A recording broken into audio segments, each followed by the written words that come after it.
Welcome to Doubleheader Night, guys, of the Week 5 of the OPL. Hello, I am Jake Spawn Tiberi. Joining me on the desk for tonight's two matches is top laner of Hellions, Ryu, as well as our own Atlas. Ryu, you managed to win the game yesterday against Avant. How did it feel, the whole matchup? I mean, the first game was a little bit unfortunate. I think we went in the game a bit overconfident, which we shouldn't be. But we came back really strong, and I'm really happy with that because that really shows how we're building on our depth in our team, and we've come a long way since week 1 when we lost to them. You certainly are. You've come to third place, actually. The top of the standing is still going to be Legacy and Direwolves. Of course, Hellions are going to be in third place. The Chiefs are rounding us out in fourth.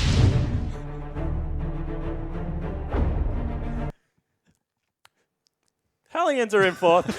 Then it's going to be Infernum, Sin, and Avant-Garde all on one victory, with, unfortunately, Trident still at the bottom of the table, still searching for that first week. As we have a look at the schedule so far this week, yesterday it was, as we said, a 2-1 as Hellions took down Avant. Tonight in Game 1, we're going to have Infernum versus the Chiefs. Tomorrow night, it will be Sin versus Trident. However, Game 2 tonight really is that big one. It's going to be the OPL Legend match between Champions Direwolves and I guess, Challengers Legacy. You know, both teams undefeated. There is only going to be one last man standing after this match. We'll see exactly who it is going to be, but I'm super pumped about this Game 1 as well, so let's get right into that. On the blue side of the rift, at least for Game 1, it is going to be Infernum. It's going to be Jack Attack in the top lane, Seb, their jungler, Mid Beast in the mid lane, Stealthix their AD carry, and of course that is going to be as their support. You know, looking at this lineup since they've had Yuzuki added to it, a little bit of a spark there, Alice. What have you thought? Yeah, I actually really like Yuzuki moving into the roster because he joined the team. They beat Avant, so Infernum definitely looking a lot better. The bottom lane looked a little bit more cohesive. It looked like they had engage tools in Yuzuki.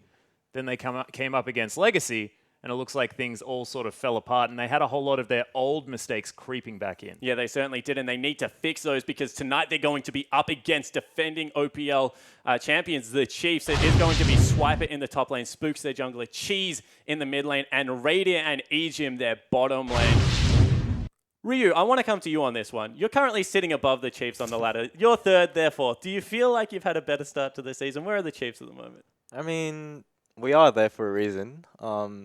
It's just that we just need to work on our consistency and prove ourselves that we deserve the spot. I think as longer the season goes on, I think we'll push back harder till the end of the split. Yeah, certainly hope that is the case. But let's get into tonight's matchup. It is going to be Infernum versus the Chiefs, as we mentioned. And you know, Infernum right now, they're kind of lost. They're a team without a carry, and that's kind of weird. Atlas, if you have to say a carry on this team, who is it going to be? Well, look, this could actually be a bit of a problem because I might be a little bit biased. Of course, everyone knows about my YSSC love, but Jack Attack there in the top lane, he was a large reason why they managed to find victories against Avant the week before they took on Legacy. So I'm looking at Jack Attack to possibly step up here. Of course, his Trundle was massive. He's moving to more of these brawlers, but hopefully none more of this 0-7-0 gameplay. Yeah, it certainly is a little bit of an issue, that inconsistency there. Ryu, you're a top laner as well. Is Jack Attack really that carry that I guess Infernum need to take down the Chiefs? I mean, if you put Jack on a tank,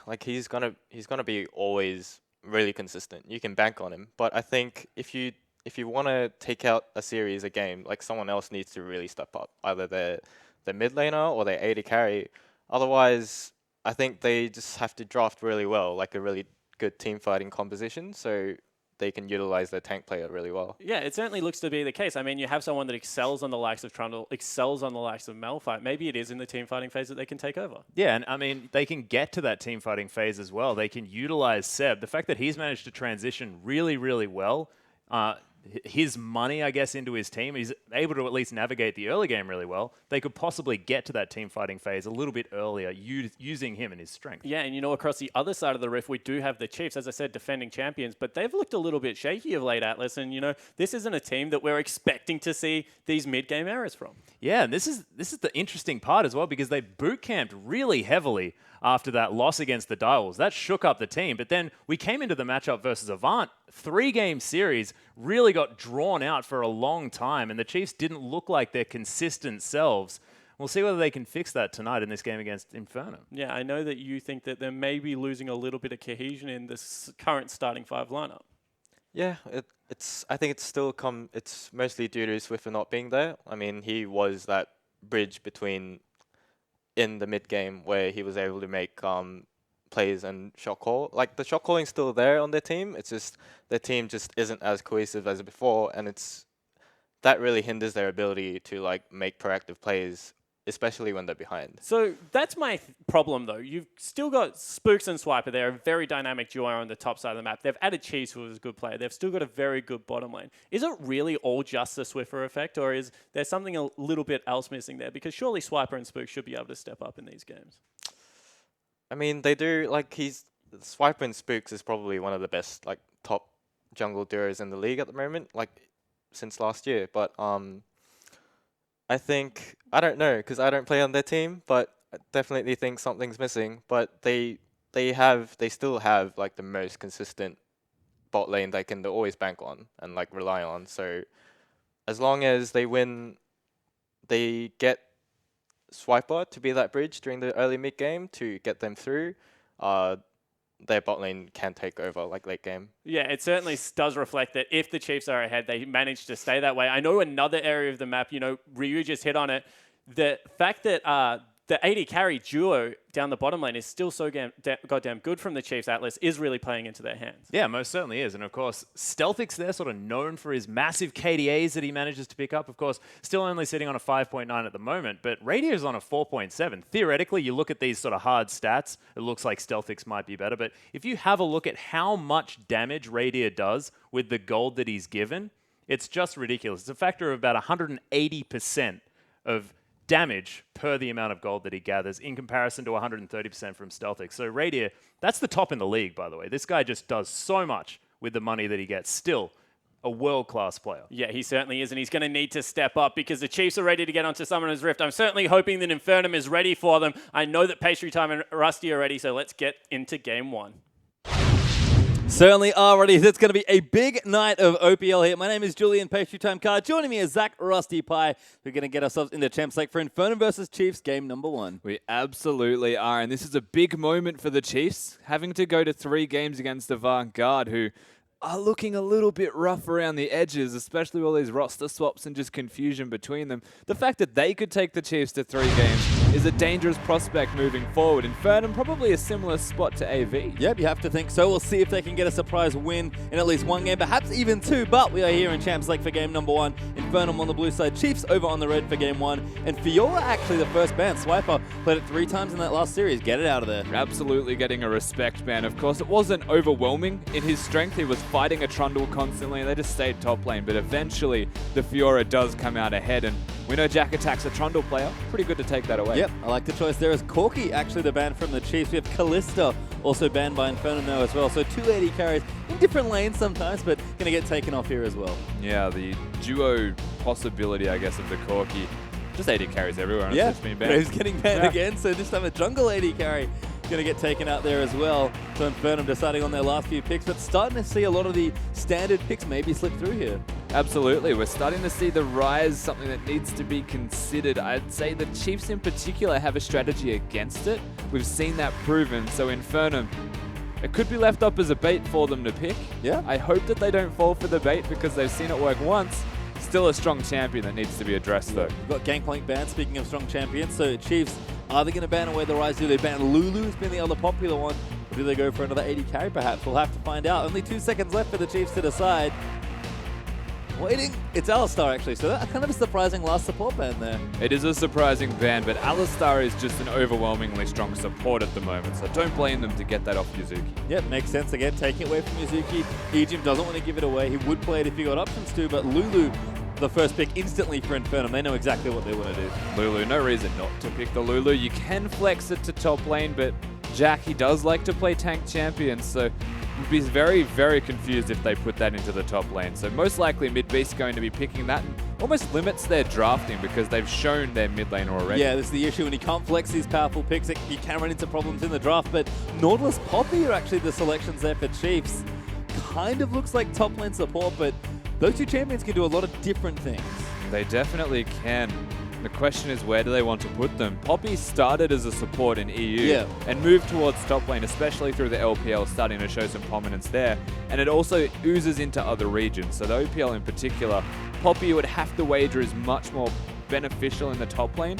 But Nautilus is a powerhouse at the moment in top, so I'd be surprised if it's not. Well, nice to see some flexibility there from the Chiefs. We're sure they can play these things in different areas, but Elise and Lucian are going to be the picks for Infernum, nice and standard in picks 2 and 3. Yeah, picking up the Lucian for stealth, it's just his style as a player. He wants to be able to go in and out, constantly weaving through battles, preserving the KDA that Atlas mentioned on the desk. So no surprise to see the Lucian and Seb picking up Elise, another, I'm going to say non-surprise. Hyper carry jungler, very good at ganking and clearing with a lot of health. Plays to Seb's strength as a player. Yeah, have to expect it. He's probably going to go pretty heavy on the damage route as well. Shelby has been favoring the runic echoes and the like, so I have to expect some AP damage there. Chiefs, though, 2 picks now. 25 seconds left for them to decide what they want to take, and they've already started the draft off well. They absolutely haven't. Looking at the Chiefs' 2 champions already, it's funny we say Nautilus might be good top, but we know Swiper as a player. I don't think there's a reason for him to be a Nautilus. I think it's safe to say that EGM loves his hook champions, and we'll see a Poppy top lane. Well, EGM actually ran into problems with the Nautilus, if you remember in that Avant game, but Nidalee and Jinx are actually the selections here, so Radier actually going pretty far back into the pocket there. Jinx, we haven't seen her in a while, but Radier certainly knows the champion. That is really deep in that pocket. Like, he is reaching super deep. Jinx is not popular at the moment. Something that I have to put a big flag around. Of course, Chiefs team composition will work around protecting an AD carry quite nicely. Poppy, Nautilus, even Nidalee with the heal to keep Jinx alive. It's just not a meta pick at the moment. It's weird to say Jinx is not meta, but yeah, weird. I mean, almost expected some of this. Infernum go for Trundle Janna. Maybe Janna Caitlyn was on the Chiefs' mind, but instead they go for the Jinx. We know that, of course, Steldix is on that Lucian, but Jackie gets the Trundle that he wants. Yuzuki is going to actually take the disengage support here. Yeah, and that's the big question mark. They take the Janna. Trundle's not a surprise. Does indicate that Mid-Beast will be playing the Lulu. And it shows that the Chiefs are picking knowing that it's not going to be a flexible draft out of Infernum. They're just picking strong champions that they're comfortable on and trying to utilize those. Yuzuki picking the Janna, though, is not really a denial pick away from what the Chiefs have. It's very much, you would assume they take the Janna because there's a Jinx there, or there's a Caitlyn there, something that can keep a long-range AD carry safe. But they just decide to put it with a Lucian and get their own strong, it's like a 1.5v2 essentially bottom lane. Yeah, I mean, you know, you've got Lulu Lucian, you've got maybe something they can do there, but I agree. Normally we see the Janna into the Alistar, the Trundle, but Rise does go all the way through the draft. Looks like Cheese is going to take that one into the mid lane. And I wonder if it's EGM Poppy or if it's EGM Nautilus, because like you said, Swiper has options, but right now he has the tank champion. He definitely does, and Swiper, knowing him as a player, you would almost assume he just wants to fight his top laner. Poppy's better at killing them, but Nautilus is really good at not dying to them. You can still fight them. Yeah. You just don't really do anything. Doesn't actually end when you battle them. Perhaps we're going to see the ZZ Rock Banner of Command battle. Oh, that's true. There's been a little bit of that floating around, so we'll have to see just how deep we go it's pretty down deep. the rabbit hole. But I like to come from the Chiefs. It's a bit of a throwback. 2 strong carries, Rise and Jinx. Spook's playing Nidalee is probably the biggest change for me, because he's been much more active. He's been a little more comfy on the Kindred, on the Graves, but Nidalee even more aggressive than those two. Absolutely, and it shows that he's able to invade the Elise as well. You can trade 1v1, you can fight the Elise, it just comes down to execution. Spooks might play the map more than he plays the enemy jungler, though, being this Nidalee. Try and counter jungle, keep Seb down, because Elise, and we know Seb in general, does want to gank. Oh, yeah. And if he doesn't get a successful gank, then the Chiefs start to get ahead. Yeah, certainly could here. So once again, we're looking to the junglers, Seb and Spooks. Definitely different junglers, honestly. Seb's been looking quite strong, very active in the early game, and Spooks not as much, but still picking up a bit as we do see our team comps once again. Don't forget to use those hashtags, though. Get on Twitter and use hashtag INFWin for Infernum or hashtag CHFWin for the Chiefs, and of course the hashtag IMOPL for all your general Twitter needs. But I have to say, coming into this, I didn't expect it to be close, but it feels like it could be a close one. Yeah, it's a weird feeling. Chiefs, how to not lose a single game essentially for an entire year, and then almost run a risk of seeing Game 3 or even just losing to Infernum. We have no idea what the Chiefs are capable of doing right now if they can bounce back from 3 games against AV. So many questions.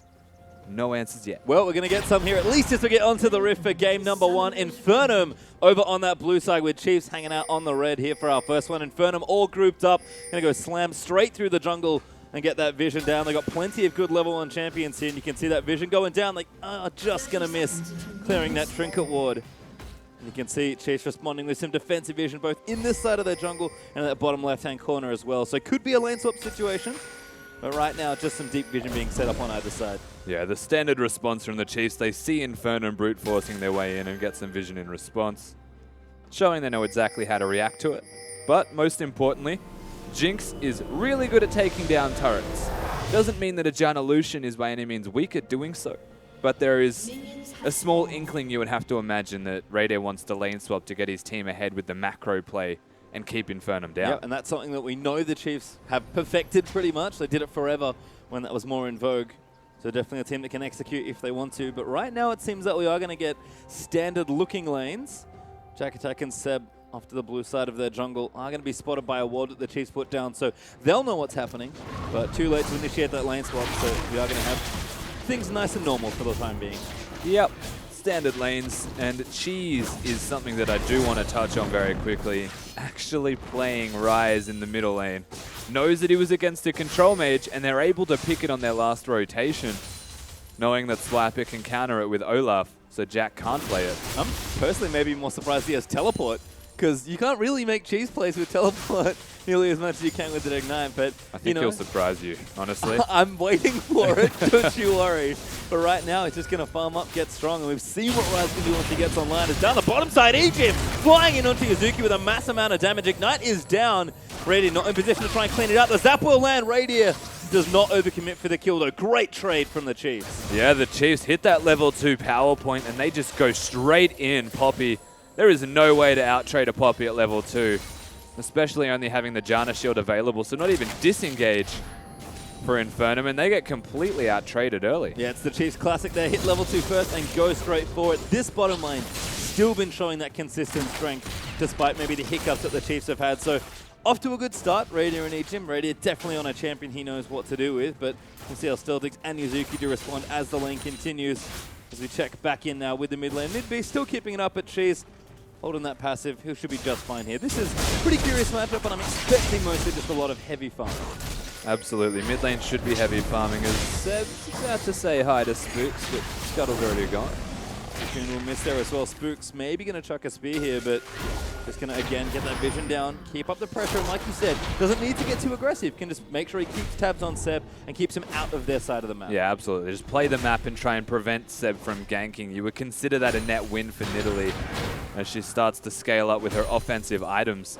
And once you move into mid-game and you have spears to throw out on everybody, sieging becomes ridiculous, especially with a Jinx. Yep, we'll see if the Chiefs can transition that once we do get to the mid-game. But checking with our final lane just briefly is Swiper and Jack Attack having a bit of fun. Swiper was ahead, but Jack's catching back up here. And once again, expecting quite a bit of farming. So maybe attention bottom lane if we are going to see some pressure from the junglers. But, you know, Radiant wants to keep up as much as he can in the lane, but Stealthix able to trade nicely there. And as they get levels, this should get easier for Infernum as well. You would like to think so. Around the level 3 that they're at now, they've got at least a disengage tool from the Janna, so it's quite simply a matter of don't let the Poppy do too much damage. Raider is going to be sitting at max range, so Lucian with the mobility should be able to dodge at least that bullet. They just need to execute effectively here in this bottom lane. And something to note is that when Avant beat Chiefs, they had an aggressive bottom lane. They were 2v2ing constantly and trying to outplay them. Infernum have a passive style with a Janna and a Lucian. Could be unlocking the Chiefs bottom lane to keep scaling. Well, you know, Raider and Egypt want to get aggressive, but speaking of in the top side, Jack Attack going to get tagged up by the Nidalee. Hook will go wide there for Swiper. Spear also a little too far to the left, and now Seb's going to try and turn things around. Spooks gets jumped on Seb, looks for the Cocoon, but doesn't quite find it. Swiper able to run back to that tower, but Infernum win that 2v2. The Cocoon doesn't connect, and not actually a juke out from Spooks. Seb predicting it, but not throwing it at the right angle. Jack showing his strength as Trundle, hits level 5, and just shows that, you know, I'm a massive trading bully. It manages to beat out both Spooks and Swiper before Seb comes in to ensure the trade's won. Yep, going to keep aggression on there as well. Swiper does stay to trim that wave back, but Spooks had to burn the flash there. Seb not able to find the Cocoon. Actually, both junglers without their flash after that play, but net gain for Infernum of a couple creeps here as Cheese is going to get a ward down. Mid-Beast trying to do something a little cute there in mid, but Cheese just holding it safely. I don't understand how Mid-Beast continues to do this, but he averages really bad CS. It's like -15 at 10 minutes. And this is a 1v1 laning scenario at 6 minutes, and he's already starting to go down upwards of 10. There's no excuse for situations like that. Sure, it's a Rise. If you're a Lulu, you're always going to be able to farm. Yeah, right now it's just pure mechanics as Spooks lining up for something maybe in that mid lane. Mid Beast is 6 now, so it would be a pretty tall order. Mid Beast, since they're going to get those wards down. Spooks doing a little bit of counter jungling for himself. Going to be able to take the Raptors away. Does not commit, actually waiting. Now, patience has run out. Spooks really wants to commit to this mid lane, but does go back to the jungle, finish off the Raptor camp. He had Raptor sense as well, and it's not spotting the ward just above his position currently. Interesting that the Rangers didn't pick that one up. Could even have spotted him working towards there because Midbeast immediately backed off and showed respect. Cheese is going to have a big buy though. Yeah, and that's a scary thing there. Tier as Rise goes back. Boots up there as well. So Catalyst, actually there's the Ruby Crystal, so half of it on the way now. And like you mentioned, Rise, as long as he's getting farm, if he's even, he's usually happy. Cheese being ahead is a big win for the Chiefs mid laner. If you get a Ruby Crystal with a tier at your first buy at 6 minutes in this game, that is comfortable scaling levels right there. In a great position, Cheese. And the entire Chiefs comp, honestly, if we talk about scaling, well, Jinx Rise, they've got an abundance of it. Yeah, it almost feels like they're going back to some of those more team fighting heavy comps that we saw out of them. Again, Radier, seems like the onus is on him to do a lot of the carrying and wants to go to maybe a harder carry for it. But bottom lane's doing just fine as we expected. 10 CS up for Radier right now on the Jinx with no shops in for either anyone in that lane. And again, that pressure we expected from Seb just hasn't quite come out yet. It's Froggy. Oh no. It's bad. Aww. God damn it. When will it learn? Every game. Every game. Just remember, when you queue for solo queue, that frog sacrifices his life every time. So I hope you guys are earning that LP, because that frog is definitely paying for it. It's back in the bottom side. She's still hanging out. She's stacking that T. You can see getting aggressive onto mid-beast as Polymorph will stop the rest of that damage, but Cheese burns the ulti, going to get the cooldown back. And everything's just sort of fine right now. Spooks going for the AP item like we expect, and Swiper with the Cinder happily farming here up against Jack. Yeah, I mean, both team compositions, they do have their own fair share of scaling. If you look at a Lulu composition with any AD carry, especially having a Janna on there, you can either buff up Jack Attack, you can buff up Seb, or you can make sure Stealthix is doing his job. But Stealthix is also a low-range AD carry. So by buffing him, he still runs the risk of dying against the raw damage, and even the Nautilus is the front line for Chiefs. Yeah. And Engage will always be quite prevalent later on. I just feel like drafting-wise, Infernum do run more risks than that of Chiefs. Certainly. And I do like that Nautilus pickup that you alluded to there from Swiper. The Spooks still aggressively counter-jungling. Not able to keep the best track of Seb right now, but at least making sure he's got the left side controlled. Seb is going to the blue buff, so he might be able to counter-jungle that away, but right now does get spotted by a ward, trying to gank bottom lane. He's keeping perfect tabs on where Seb is because he knows he's not in that side of the jungle that he's just put vision down in. He's even smited the wolf. And they know exactly where he is. Great aggression there from Ejim. Actually pops the ulti. Zap barely misses. And the ulti up from Jinx is going to get repelled away. Ignite was used, but Seb picked up promptly as mid-beast and instantly pops the ulti and the flash to get out from under the Rise pressure. And it's just as simple as having vision of Seb. They keep him down and prevent him from getting ganks off. If he's not where all the wards are, there's only one other spot on the map that he can really go to that isn't his own jungle, and a pink ward placed by the Chiefs spots him there. Ejim rotates, Raider rotates, and Cheese forces summoner spells from his lane opponent. And this is small advantages for the Chiefs, but they do start to add up. And that's pretty much what they've traded on their entire career as a team, is building those small edges into a nice big snowball, and then pretty violently rolling it down the hill as Swiper and Jack Attack still going toe-to-toe here in top side. Swiper catching back up in CS as Jack has a slim lead there in the top lane, but again, all this farming favors Chiefs. They're actually 1,000 gold ahead just from macro play. Yeah, they absolutely are. And even aggressive items from Swiper in this top lane. He's gone for a Sheen as his first pickup after the bomb cinder. Look at that trading. That's Nautilus. Dark doing some work there. And Iceborne Gauntlet, it feels like all these tanks are starting to get unlocked now. Absolutely. Once he gets that Iceborne, it's not a great position for Jack to be in. Well, this could be a bad position for Swiper as Jack does put the traffic cone down. Ulti out onto Seb.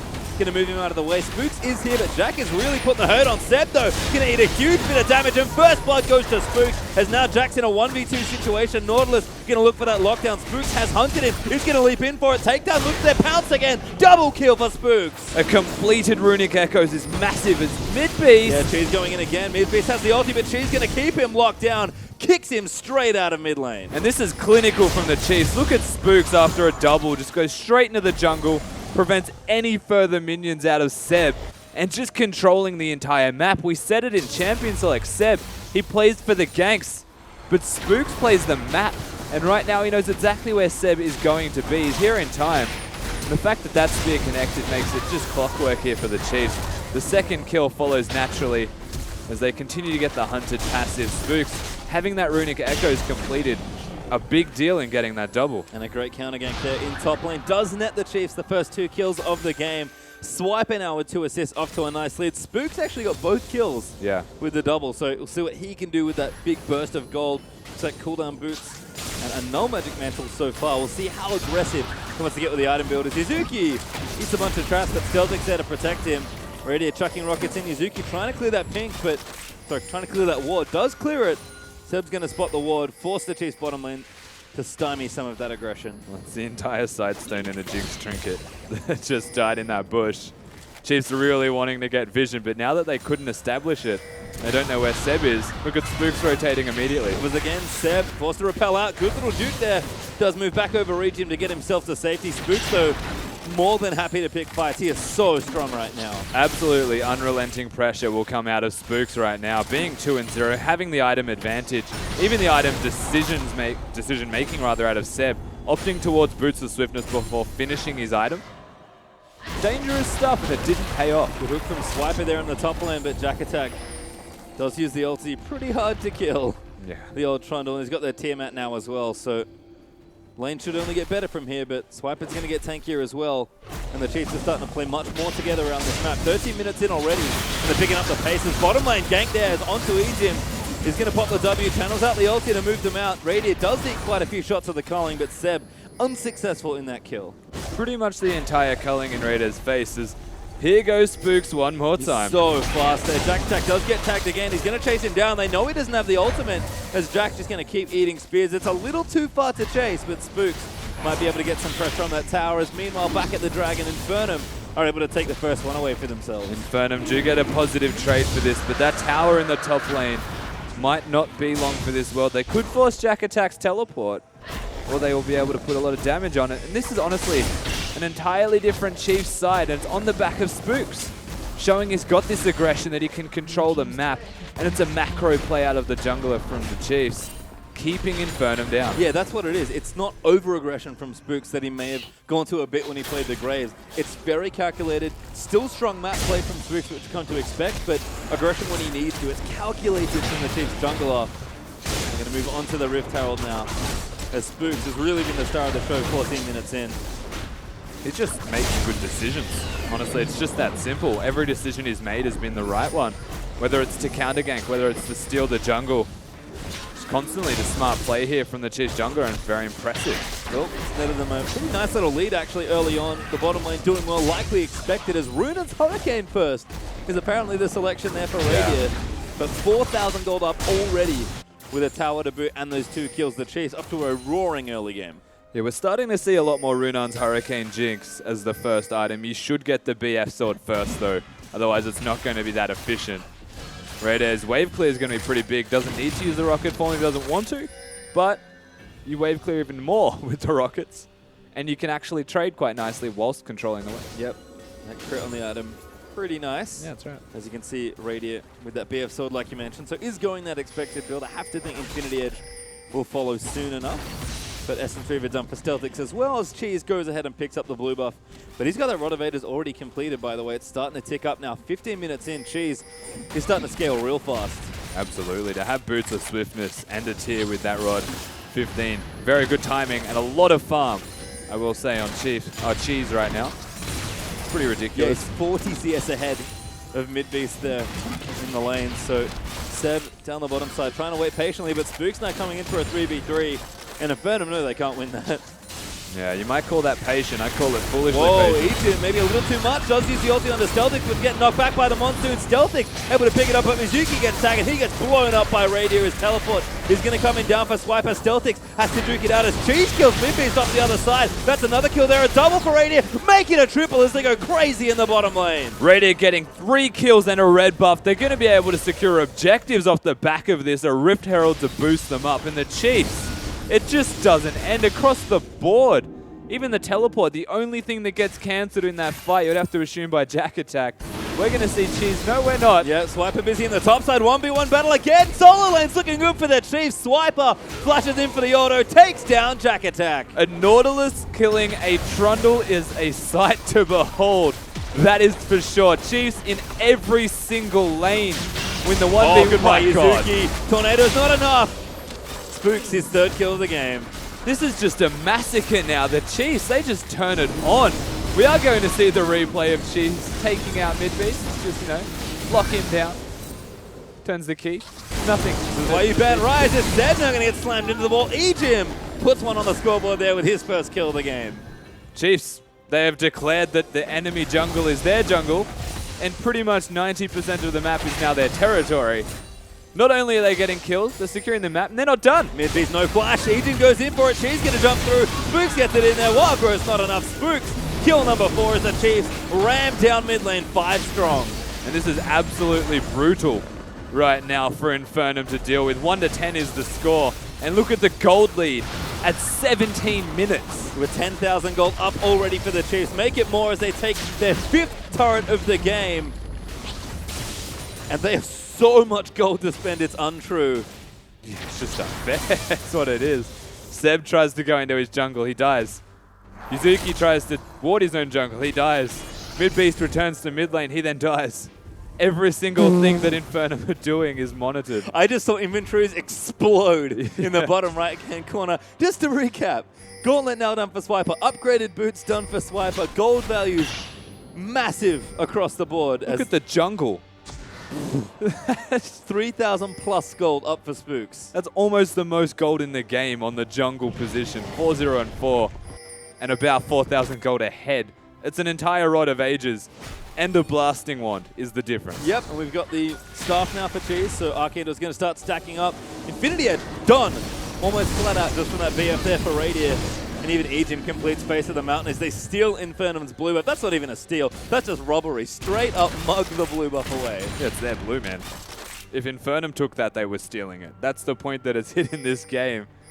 Really, it's just a clinical closeout you would hope from the Chiefs. With a start like this, and with an experienced roster that the Chiefs are, if they don't close it out soon, then really they're just doing something wrong while they're just messing around. Well, we'll have to see. They are going to keep assaulting up turrets. Chiefs moves his way in, and the Chiefs are going to take out this tier 2. It is not safe to defend this Infernum, and they know it. Chiefs able to take it away. 6 turrets now to 0. Look at the vision as well just before they take that turret down. They know Stealthix is bottom. Pretty easy for them to force it, even with the amount of damage that Radair took. And with about 78,000 wards roughly in the enemy jungle near blue, pretty easy stuff for them to do. Yep, Stealthix does get one back. Is able to take out that bottom outer, but it is a big hill to climb here for Infernum out of the gold deficit that they're currently in. And Radier goes back. He's got himself a Vamp Scepter now. He'll push that wave back out nice and quickly with the Runan's Infinity Edge rockets. And now Dragon up, because why not here? The Chiefs don't need much more than this to close out the game, but they'll take the stats as they get them, as Dragon number 1 will go over to you. This is absolutely, like, you can just look at the minimap and see how ridiculous this is. Yuzuki's got the hardest job in the world clearing vision at the moment. The Chiefs are just so clinical. Where has this Chiefs side been? Yeah, I'm not sure, but it's nice to see them show up at least here in this first game. Infernum, though, are going to take the Rift Herald. It's the little things that matter, and they will get it. Jack Attack's able to pick up the buff. Well, we've seen the bottom lane do well for a number of weeks now from the Chiefs, but it really was the top side we felt could be lacking.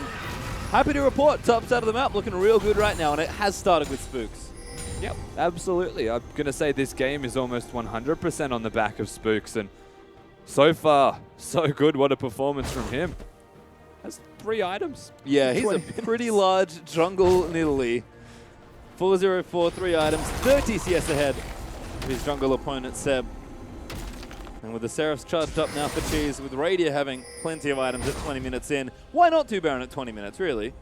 Yeah, what point does it become rude that the Chiefs just can't win? Like, if I were Infernum, I'd almost start calling them rude. Just take Baron in the game. Yep, that's what Chiefs are going to look to do here. They do see it, but I don't know if Chiefs really mind too much. Stealthic's still bottom Infernum want to lane. fight, though. Probably not a great idea. Chiefs is going to get tagged. They can try and poke them off, but Stealthic's now moving up, and the Chiefs will respect it. They'll actually rotate themselves away, but they're still retaining vision. Spears coming out. Izuki eats about 60% of his health in one of them. And Chiefs just going to kick Infernum out of their jungle one more time. I think it's a matter of respect until they get an engage. Ejim is massively tanky at the moment, even as a support Poppy. The Chiefs just have options in every single, anything they want to do, honestly, they just have options. Top lane, they can split push. Cheese can go 1-3-1. They can team fight. They can just force the Baron. Infernum have to, they're stuck responding this entire time. Yep. There they go again. And that's going to be reactive for a while here for Infernum as Chiefs once again on the forward foot are going to try and take out this Baron. Damage is massive at this point of the game as Ejim actually face taking the whole team. 4-man Poppy ultimate. He dies to mid-beast. Chiefs will sacrifice their support for the Baron. I don't think the Chiefs actually want to run away too much here. I know they do want to disengage, but even Infernum showing a distant respect as they just poke. Smart call here to go straight to the middle turret. Just don't be fooled, that was a Rift Herald buff that we just saw expire. Chiefs did get the Baron. Yep. Now Spook's going to bring those Baron minions into the lane. Infernum able to clear that tower before the Chiefs can respond. Ejim dead for 7 more seconds, but we'll be back nice and quickly. And the Chiefs with the Baron, they've got such a massive lead still. It should be academic from this point. We'll see how cleanly the Chiefs can close this one out, or if Infernum can keep holding on here. They need to hold on for a while, but the game is not over. They have to hold on for a very extended period of time, and being a composition where wave clear is Lucian ultimate and the Lulu Q, pretty hard against Baron minions, as there's the turret. Radiant just actually doesn't care. Yeah. Face tanks the turret shots, breaks the middle of the base. Spook's able to throw those spears, which do hurt quite a bit. And Nautilus down the bottom side, just hanging out. Chiefs going to start 4-1-ing now and start poking out this inhibitor. Rightly so, honestly, it's biding their time. Having Baron minions in the bottom lane, even Sliper will do a lot of damage to the turrets. Raider's got his range well and truly in place with rockets, and that attack speed's ridiculous. Yeah, cuts him off the traps. Sliper now rotating in, looks at the flash hook. Celtic's not going to quite eat it. Izuki Whoa. almost dies to a spear.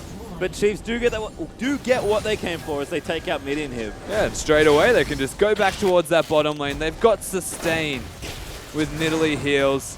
Swiper's never going to die either. What a crazy game so far from the Chiefs. And the Chiefs now going to continue hammering. Now bottom side of the map, mid-beast. He's going to pop the wild grip instantly, but he has to flash out of it as well. Chiefs will burn a couple ultis. Zed caught on the left side there as Ejim's diving straight forward. Spook's exhausted, flashes out of the way as Raiders able to get that first kill. And here it comes, the resets. Izuki has to flash his way out. Chiefs continuing to break this base. And the second inhibitor will go down. The Chiefs with the Baron buff honestly can look towards just ending this game.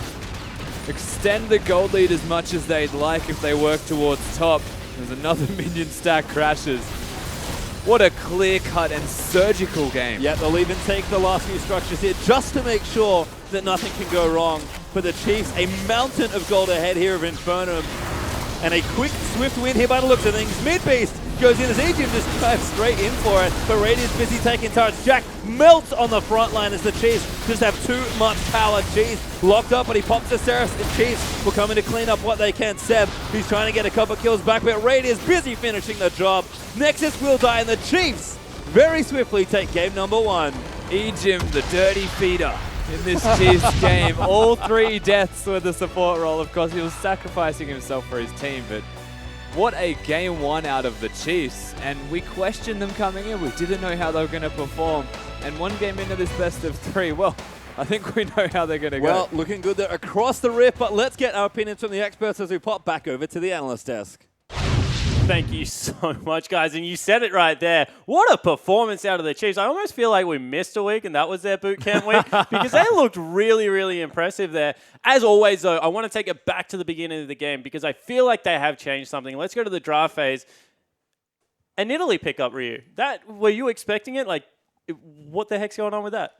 I wasn't expecting it, but I think it makes sense because Nidalee is like the perfect pick to play into like Infernum. Like they they first picked the Lulu, and I think that showed like there was a high chance it was going to mid because Jack Attack likes to play tanks, and then when you have a tank top and a Lulu mid, like both their solos are going to be like fairly passive laners, and that just gives literally time to farm, just have free reign over the jungle, and that's where she excels at. Yeah, I certainly agree with that. And the thing that I like even further in the composition is the fact that, you know, when you look at the Nautilus and when you look at the Rise pick, Nidalee doesn't bring CC, but she brings a heck of a lot of damage, and that's CC for days in both those lanes. So certainly agree that that was kind of smart going into Infernum. But I do want to talk about the Nautilus pick. Atlas, I know you were really excited about it. You're like, it's a perfect flex. Where is it going? It went in the top lane, and it was just proven time and time again that it was working out. Yeah, it was unbelievable. That first double kill that they managed to pick up, Spooks and Swipe are really showing that they have that synergy that Ryu was mentioning just before on the desk. Looked absolutely beautiful, but the flexibility is what I really, really love. The fact that they pick it with the Poppy, either of them can go into the top lane. You'd half expect Poppy there just because in the Trundle matchup, you don't want to necessarily have a hard tank, but Swiper played it incredibly well, and then we saw what the Poppy was capable of throughout the end of that game. Yeah, we certainly did. And the other thing is this is a throwback to a Chiefs of old composition. You know, damage coming out of your jungler. They used to do it with Elise, and a very good teleporting top laner in something like a Nautilus. Is the teamfight meta something that the Chiefs need to bring back to find success? Because they have struggled a little bit on carries, looking much more comfortable on tanks.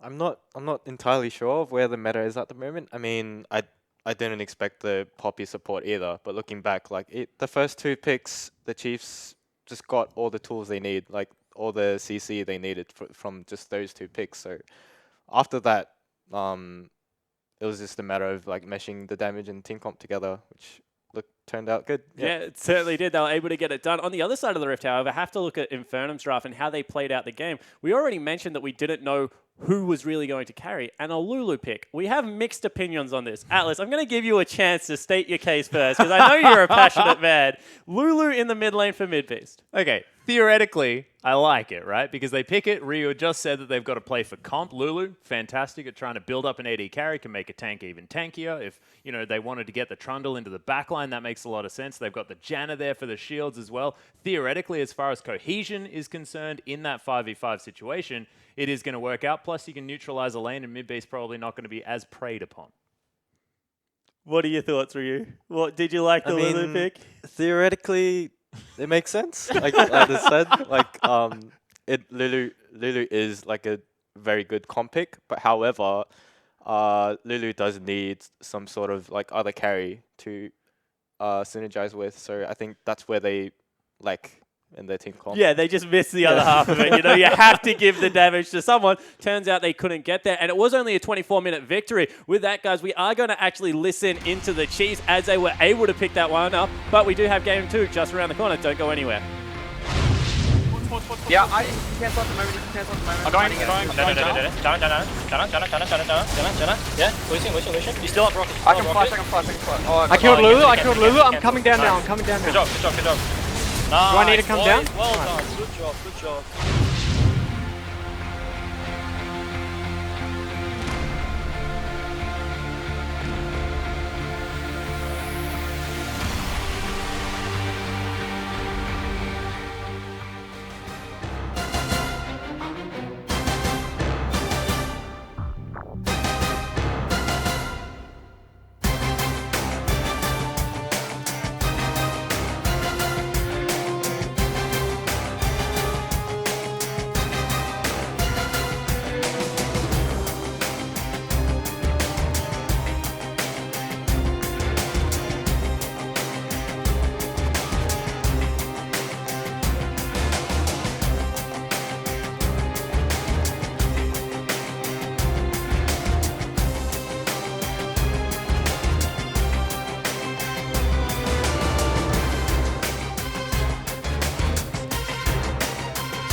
Welcome back to the OPL, guys, where we just saw the Chiefs absolutely smash Infernum in a 24-minute game, but we are going to have Game 2 just around the corner. Before we get into it, however, I want to hear from you guys at home. Tweet at me and tell you who out of the Oceanic Pro players you want to duo with. Is it the man on my right? Is it someone else?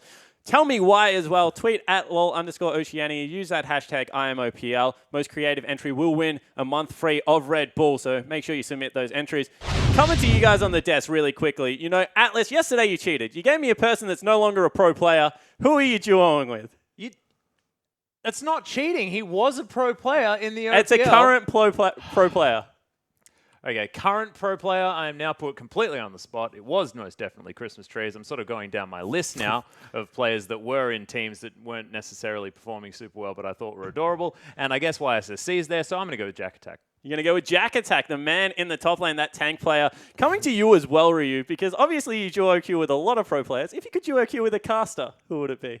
I would like to say you Spawn, Oh! but I think I'm gonna have to go with Rusty because he has everything you have except better league skills. Oh my goodness! A broken man, ladies and gentlemen, We're gonna have now to go lies to a before break. you. Rusty's got his hands in the air, but in all honesty, he's quite correct. I am not great at League of Legends at the moment, so we'll see exactly how that works out. But getting back into the game at hand, that's of course why we are here. Just before the break, actually leading into the break, we heard the communication out of the Chiefs, and that didn't sound like a team, Atlas, that was on the verge of, you know, all these synergy issues. That sounded like a team on the exact same page. Yeah, this is a team that was calling out ultimates in the middle of skirmishes. It was Cheese. Most importantly, I think this is really, really important. The fact that Cheese is being so vocal, saying, I've killed Lulu, I'm moving down to that bottom lane, making sure that his availability is known and his whereabouts on the map whilst they're in that sort of fight. I think that's really, really important for the Chiefs. Yeah, it certainly sounded that way. And Ejim really stepping up. We heard from Carbon, more of an ISD man, not a shot caller on Legacy at least. That time, calling out every single target, making sure that he was the one leading that team fight. That was quite impressive to listen to. However, on the other side of the rift, want to throw it open right now. Infernum, they've just been beaten in 24 minutes. Ryu, you've been in a similar situation, I'm sure, from time to time. How do you bounce back from that game? Like, what are you looking for from Infernum? I honestly don't know where Infernum can go from here. Like, I think it's more something they need to work on, like, in the coming weeks. I don't think they can, like, make a single adjustments and go turn this around. However, I'm not sure. Maybe they should ban the Nidalee, but I really would like to see something that has more playmaking ability coming out of the mid lane, because I think that's the only maybe volatile lane that they could like smoke roll off. Yeah, because that set lane seemed to be, it was like abandoned from both teams. It was just a 1v1. They slowly let the Lulu fall behind in what is a tough matchup versus Ryze. Atlas, you know, we spoke a lot about Jack Attack before the game, went back to Trundle, obviously baited into that pick. Is there something else that you think maybe you can throw out? Go back to a throwback, something like a Jax. Well, potentially. I mean, Jack Attack has played at least like the Olaf he looked pretty good on, and the Gangplank that he's played,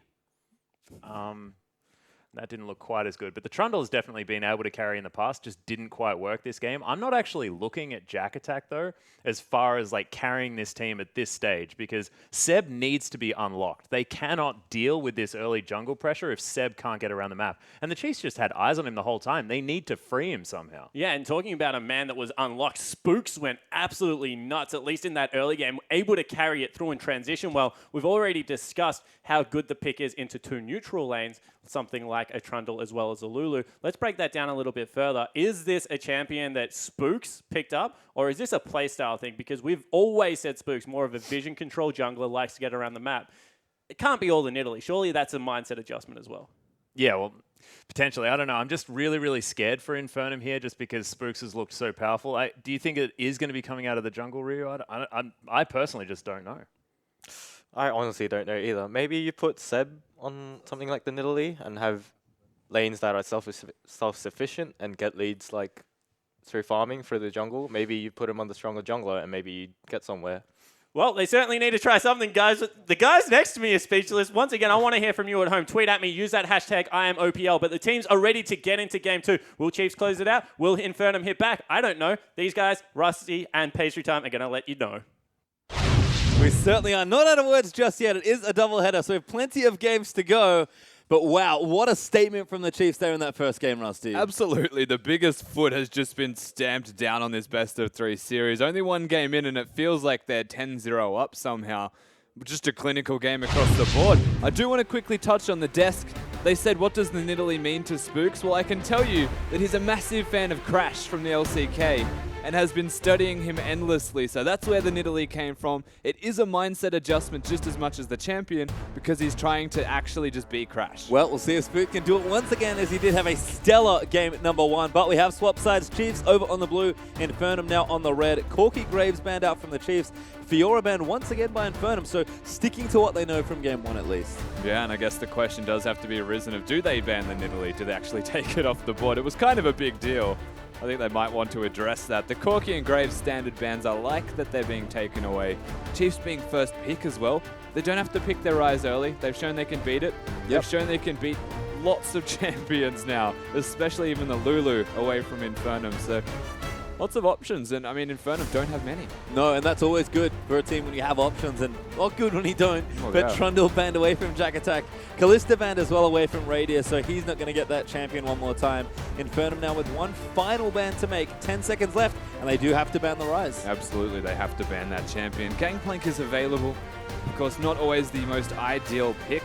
Cheese, I'm sure, can play, but that's here you go. Yeah, Poppy first. Gangplank and Lulu, both most notably available, and Poppy's actually their first pick.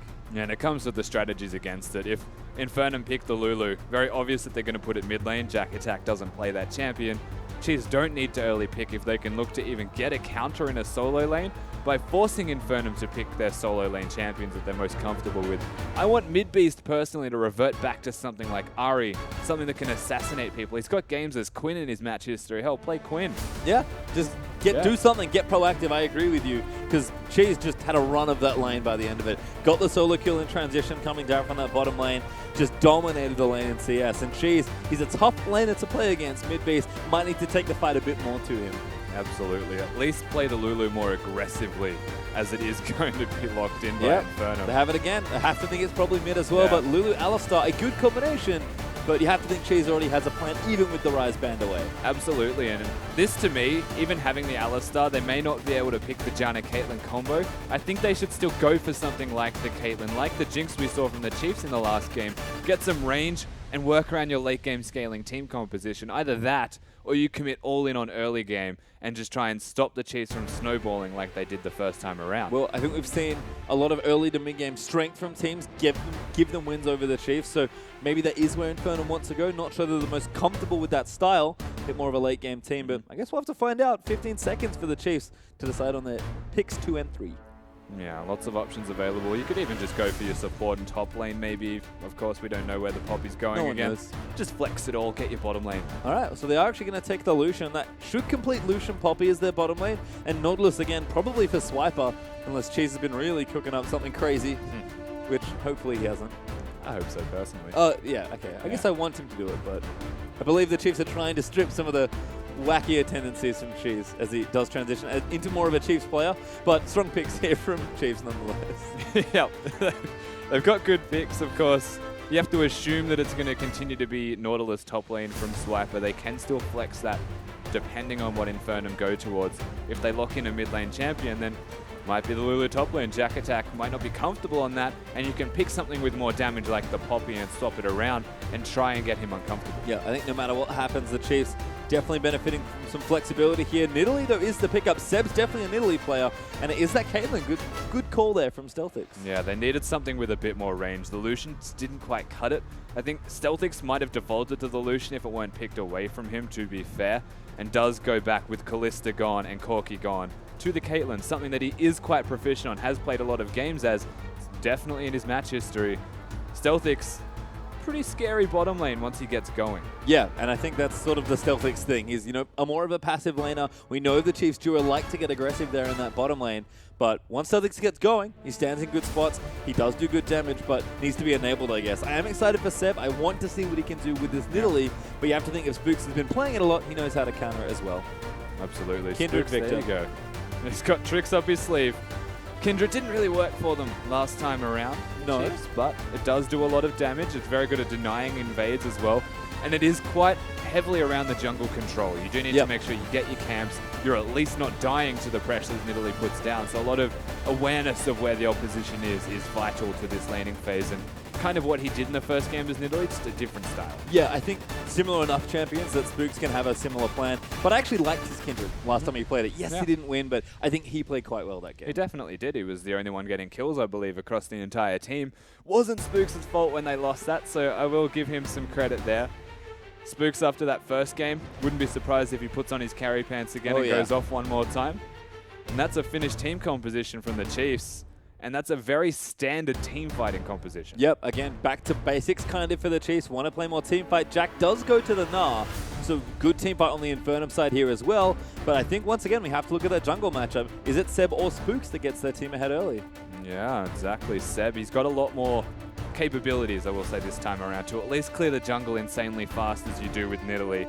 Keep your health about you and look to make some aggressive ganks. Or he could look to stop Spooks from getting ganks off this time around and assume that his laning phase is going to go better in the 2v2 and 1v1 respectively, and just look for the mid-game spike where you might feel like, honestly, he'll need to bridge Stealthix to get to strength. Yep, and that is sort of the theme. Jack wants to farm up. He's mostly a tank player. Stealthix definitely likes to get his farm up, and Infernum in general wants to scale and fight. The Chiefs put on quite a show in game number 1 with how aggressive they were able to get. We said it started with their jungler. We'll have to see if he can do it again. Yeah, absolutely. And I mean, Infernum's team composition, I like it a lot more than I do the last game. I do have to question Jack Attack picking the Gnar just quietly.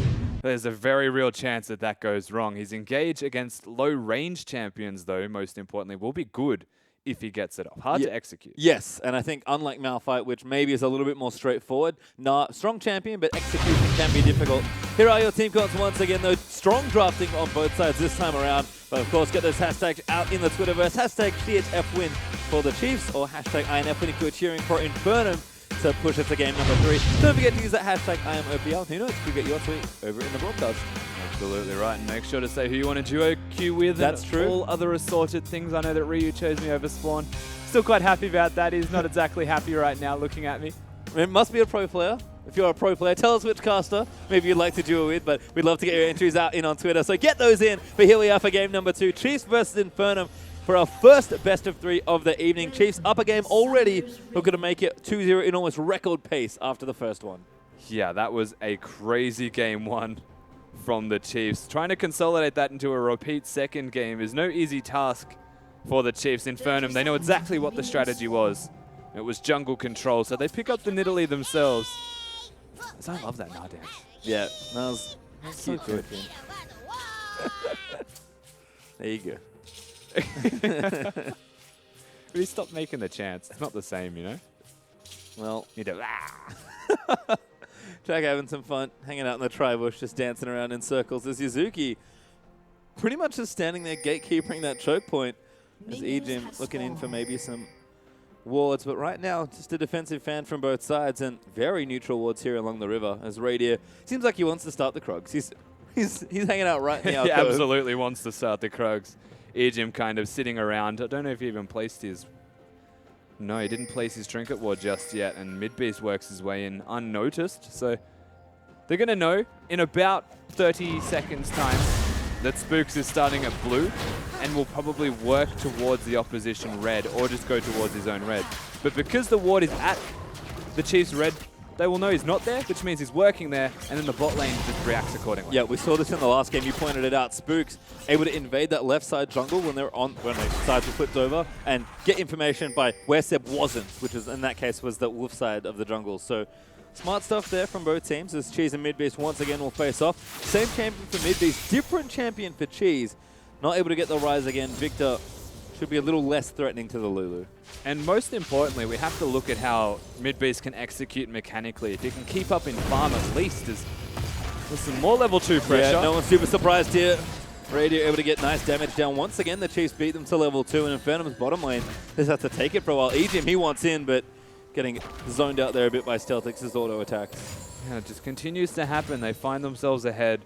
Even against a Caitlyn, they get level 2 first. Just comes down to taking those Krugs and basically auto-attacking every single opportunity. But they managed to not push it until they're level 2. So just good teamwork across the board here by this Chiefs bottom lane. Yep. That's what we've said has been the consistent thing for them this season. Played together for a short while now. Strong players in their roles. Radier, been one of the best, if not the best Oceanic player for a long, long time. So nice to see he's still showing up here as Seb. Level 3 with the double buffs. Does pick up the Rift Scuttler. But Spooks, like you mentioned, actually already looking for that mark. He's actually on that enemy Raptor camp. And he's going to get that mark. First one picked up, not reacted to by Seb at all because he was doing the Scuttle Crab, actually repeating the jungle pathing that Spooks did in the first game. Major difference is Spooks is very well equipped for this. Yeah, he certainly is. And now he's top lane. Jack Attack has no idea. He's going to find out now. Flash forward there for Swiper. They're going to try and read this flash, but Jack, he's able to get away. Dredgeline's there to the wall. Spook's going to flash forward. Gets the slowdown, but he needs the auto attacks. There's one, but other two do not follow. No, they don't, but they get the flash at least out of Jack Attack. So Summoners traded from the respective top laners. Unfortunately, the Chiefs do use an extra one in that. As Seb, he does try to respond, but he's not going to be able to respond in kind. Yeah, nothing to take there. In fact, Spooks is taking more of his jungle on that top side, as Cheese could be the target here. Midbeast's going to move in for it. Cheese now knows what's up, but the speed's already been burnt. Flash does get used, but Cheese able to get to safety. He gets a laser back for a bit of trade damage as well. And Seb just unfortunately not connecting with that spear. A major difference. Being able to force a flash is at least positive here. He has Ghost available to him, so still has an escape summoner. Jack may have overstayed his welcome here. Is trying to cut back, but Spooks is here. Jack knows it. He hops away, but Hook will land easily. Spooks moves in, and once again, he claims first blood. And that was just simple mechanics out of Spooks in particular. Jumps back after jumping towards Jack to dodge the double bounce. Doesn't give him a way out. Knows the summoners aren't there, and they find a kill. Oh, Yuzuki denied there by EGMW as Radier is going to go straight in for the kill. Massive damage down to the supports, but Yuzuki gets the wrong end of that trade. Yeah, and a surprising pulverize range actually catches Radier with just the end of it. They still lose the trade as even the Infernum jungler is down here, but they keep losing these trades. Yep, Seb is down here, but not helpful right now. He's actually taking Spooks' Krogs away, so it's nice to see Seb being more active from the jungle. But Stealthixing Yuzuki may have pushed the lane in. Still looking like trouble here in bottom. It definitely is. Seb actually has to run away from all of that and loses his Raptor sense. So lots of small details add up very quickly away from Infernum's favor towards the Chiefs. Spooks having a jungle start like this is massive. Yeah, and he's back to that same camp as well. It's that enemy Raptor camp that's been marked once again, but Seb is nowhere near to contest this. So in under 6 minutes, Spooks looks like he's going to collect 2 marks. Puts that ward down once again. 3 marks because he's got a kill as well. Of course. And he had them marked for it. So Jack, he's going to be perpetually marked here, you'd have to imagine. Crazy stuff from Spooks. This is so efficient with his jungling. Oh, I love this as well. Going to sneak in there. Seb still with a bit of red buff, but slow goes down. Seb isn't going to eat all of it. Spear actually does connect. Spooks now able to maybe be in a bit of trouble. Midbeast rotating over. Spooks a little too much. Heals is there, but Seb able to take him out. And that was aggressive from Spooks, I will say. A good rotation from Midbeast, most importantly, nets them that kill. He does flash for it. And Seb is the one that picks it up. So a summoner burn, almost for nothing, for Midbeast in particular. And he now goes down in farm, as per expected. And Spooks going to suffer there after getting taken out. Seb actually going to add insult to injury and take that Grump away. Almost level 6 now for the Nidalee. Going to get a lot of golden XP off that camp. And I feel like we're seeing a similar game from game 1, but it's Seb this time that has the jungle control. Yeah, and he's got the Nidalee this time to control the jungle. You have very quick clears as Nidalee. So very easy to work around the jungle camps, and Spooks wasn't able to mark Seb in time, honestly, to try and take him down in the 1v1. Yeah, back bottom lane as well. You can see Radier and Egypt actually got the worst end of the extended trades here in that lane. As Seb now topside looking for Swiper. Now going to move down. The ulti's out. That's very smart from Swiper to disengage. Jack Attack's still in a very poor position in this lane, and Seb should stay. Well, Spooks' bottom lane now looking for Yuzuki. Doesn't have an ulti. Ali very squishy. Radier able to collect a clean kill. That's just the kind of kill that shouldn't happen, nor is this if they managed to get anything. No vision in the bottom lane, but overextended. As Radier, with no health or mana, does kind of overstay his welcome and force random acts of aggressive positioning that the Chiefs capitalize on. It's just communication right now. Well, blue buff does get taken, but the map's almost being split by the junglers as Radier uses the last of his mana just to use the culling. Gets massively chunked out. Celtics kept that, Oh, got the ulti down there as well. Rady gets low, but he does not die. And topside Jack currently in Mega Gnar form. Flash back here for Swiper. Starting to win a couple of these trades. Nice hook there, but he gets ulted back into the tower. Forced to flash out now. Tied down again, but Swiper gets him just on the edge of the Riptide. The 3 hits on the Riptide as Jack tries to back away. Gets the absolute maximum amount of damage from it. Swiper twice in a row has solo killed his lane opponent in Jack Attack. This time on Gnar. 0 and 2. Not a great prospect for Infernum. No, always funny to watch tank battles, but this time Swiper actually able to get an edge. Yeah. Going for the same build once again by the looks of things. Does have the Sheen now after that kill. And again, this is played well by both, but Swiper, so much damage on the E. Yeah, and Jack didn't have his W available. Was not able to keep him stuck under the turret. And honestly, kind of played really well from Swiper, almost baiting the ultimate. I'm not going to say it was overly intentional, but... Well, hello. This is Yuzuki in mid lane looking for Cheese. Speed does tag him, his mid beast able to take him out. That's a nice dive from Infernum. Yeah, and even good decision making from Yuzuki to pop the ult and walk away from Spooks. They get out. Nothing really lost here from the Chiefs if they can keep this turret besides the kill and a bit of pressure in the middle lane, but smart rotation, honestly, from Infernum. They're being proactive. They're making these plays effectively, and they are getting results from it. Yeah, and you can see the bottom lanes have gone back here. Caulfield's Warhammer up for Radiant with a BF sword as well, so a slight aggression advantage there for the Lucian, but both the ADs holding pretty even in CS, and that's all Infernum really needs from this lane. Yuzuki was even able to leave his top side. Ulti follows Jack Attack all the way out as he flashes. Does flash to the safety of his turret. Yeah, the Sheen pickup as well from Swiper is massive for this trading. Has a giant shield on top of his face and does more damage than Jack Attack does on a Gnar, which is just a very weird thing to say. And just the pressure again from Spooks. No Seb's here, so look at the way Spooks reacts. Straight away, just on the assumption that Seb is staying in that tri-bush. He's there. Yep. And even has a nice mark to take. Even Cheese. After this, yep, Cheese moving up in there as well. Could be a tower dive actually onto Jack Attack. No ulti for the Nautilus. But does land a very nice hook. Spooks now moves in for the kill. Jack Attack getting low. Spooks, he's going to flash in for it. Doesn't have any dashes left though. Needs one more auto attack though to really secure this one. Swiper does leave after the dive, but Spooks can't chase far enough. And the passive runs off as well, so no bonus damage. Bottom. Yeah, once again, Yuzuki getting low. Does not have his ulti. Actually used it for the dive in mid. Radio able to take him out as Ejim charges up the ulti. Seb down here as well, though. Ejim maybe now a little bit out of position, but Radio does pop the heal. Ejim will block the ulti out from Caitlyn. That's a lot of damage. Does eat damage. Forced to flash out from under the pounce. Yeah, and they managed to get out alive with Seb being visible on the map. Cheese doing his thing. Here he goes. Yep, going to go straight in for it. Gravity field, not quite there, but does get the poke down. You know he was going straight in for it with the ulti. Yeah, absolutely. Seb's even made his way middle. It's funny to watch the way that they're playing the map right now, Chiefs. Seb is reacting to everything. He's not being all that proactive. The one time was with Yuzuki to dive the middle lane. But reactive's working. Oh, bad news there for Seb. Going to eat the damage right into the wall from Poppy. Now has to flash out of the way as Radiant looked like a juicy target, but Seb cost him his summoner spell. Yeah, they do force a flash, and again, Summoner's burnt. They still have knowledge of where the jungler is from Infernum, and that he has to go back to base, you would assume, which gives Spooks more time to stack up those marks.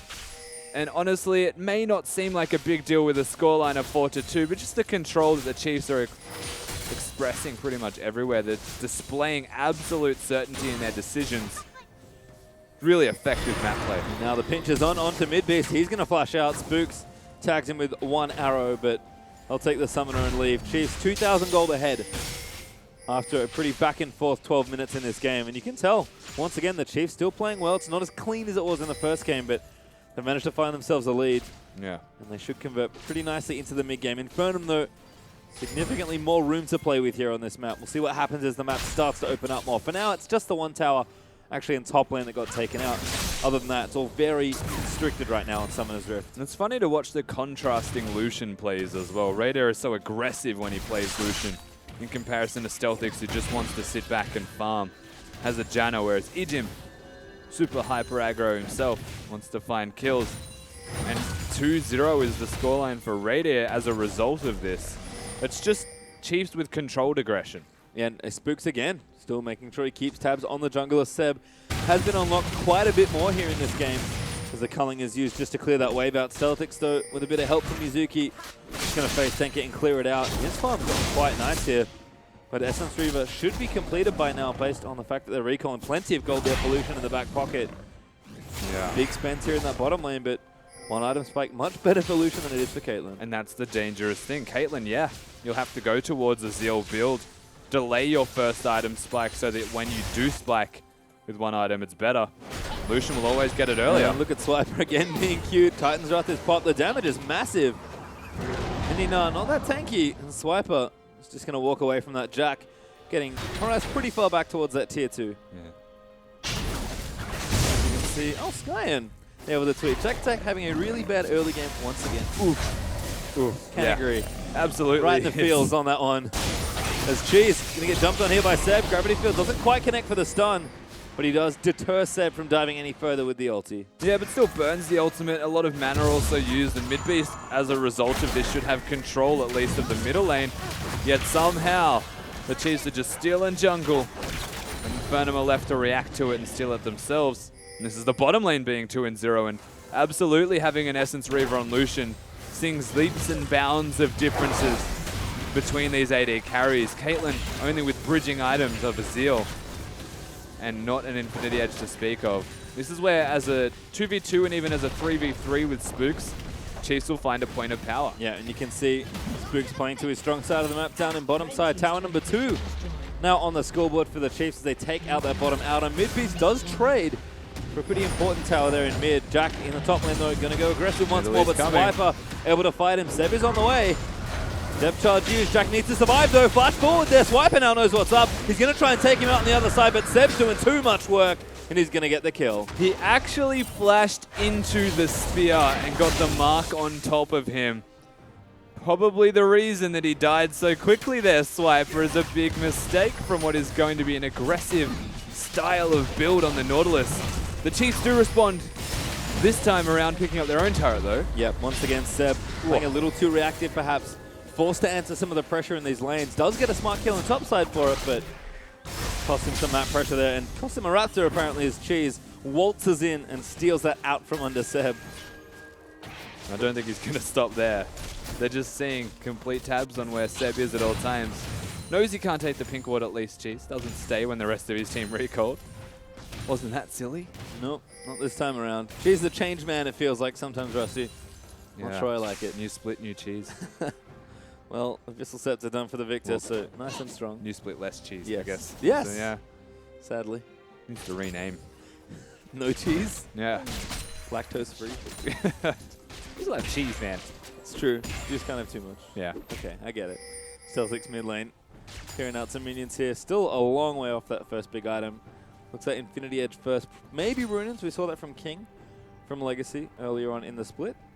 But Ejim just hunting around, looking for a kill. Bloodthirsty Poppy.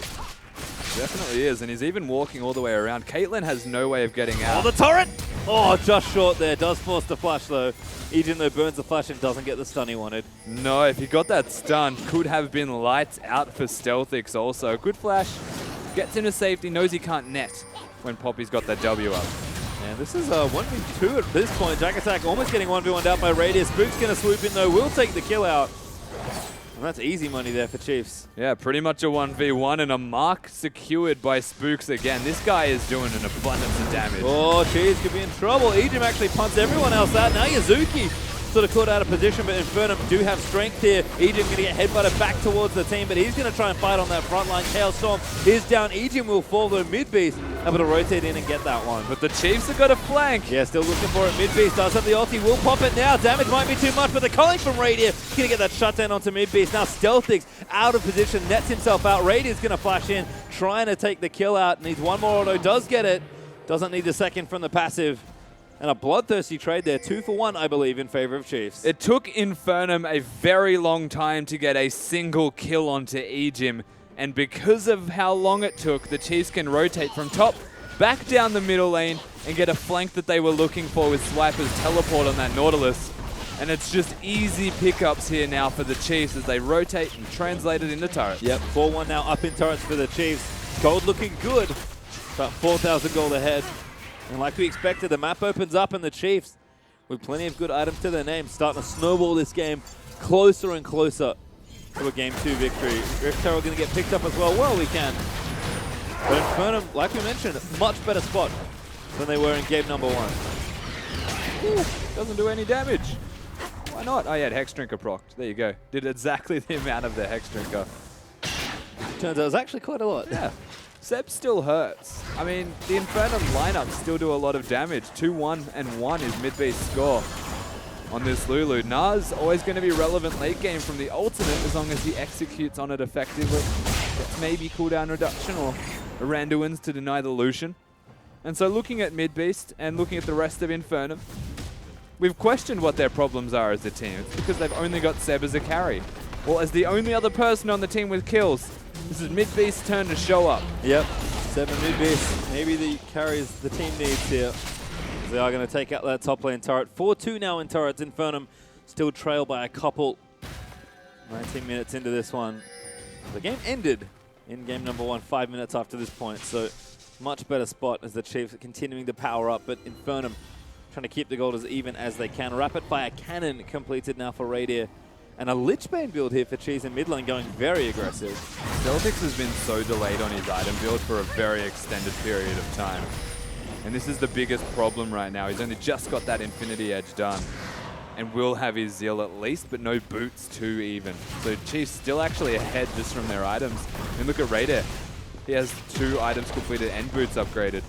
Yep, he's going to stand there and shoot the turret. Radier a little bit out of position perhaps. Good denial there from Ejim. Using that W to deny Alistar from coming in. He's going to channel that ulti, but not going to throw it. But Chiefs have to give up the siege there as Swiper actually in mid lane, making sure that pushes out. Chiefs continuing to play nicely around the map. Infernum defending where they can. Yeah, and Raider even taking the Caitlyn ultimate because he knows he's going to recall. It's the small details that, again, I mentioned earlier, they do start to add up here for the Chiefs in particular. They do get the bottom lane turret. So a massive gain once again for the Chiefs, and they secure themselves a decent gold lead off the back of it. Just complete control. Ooh, flash there from Cheese. Has to get straight out from under Seb, who's, again, looking very threatening here on the middle-y. Yeah, he really is actually. Both players quite good at middle-y. Differences in style, though, as Seb's been spending a lot of time and resources towards getting kills. Hasn't really changed his style much. Spooks does take the blue buff away from Cheese. Still has one though. They actually stole Infernum's blue buff a little while ago before that tier 2 push. So Cheese probably not too missed about it.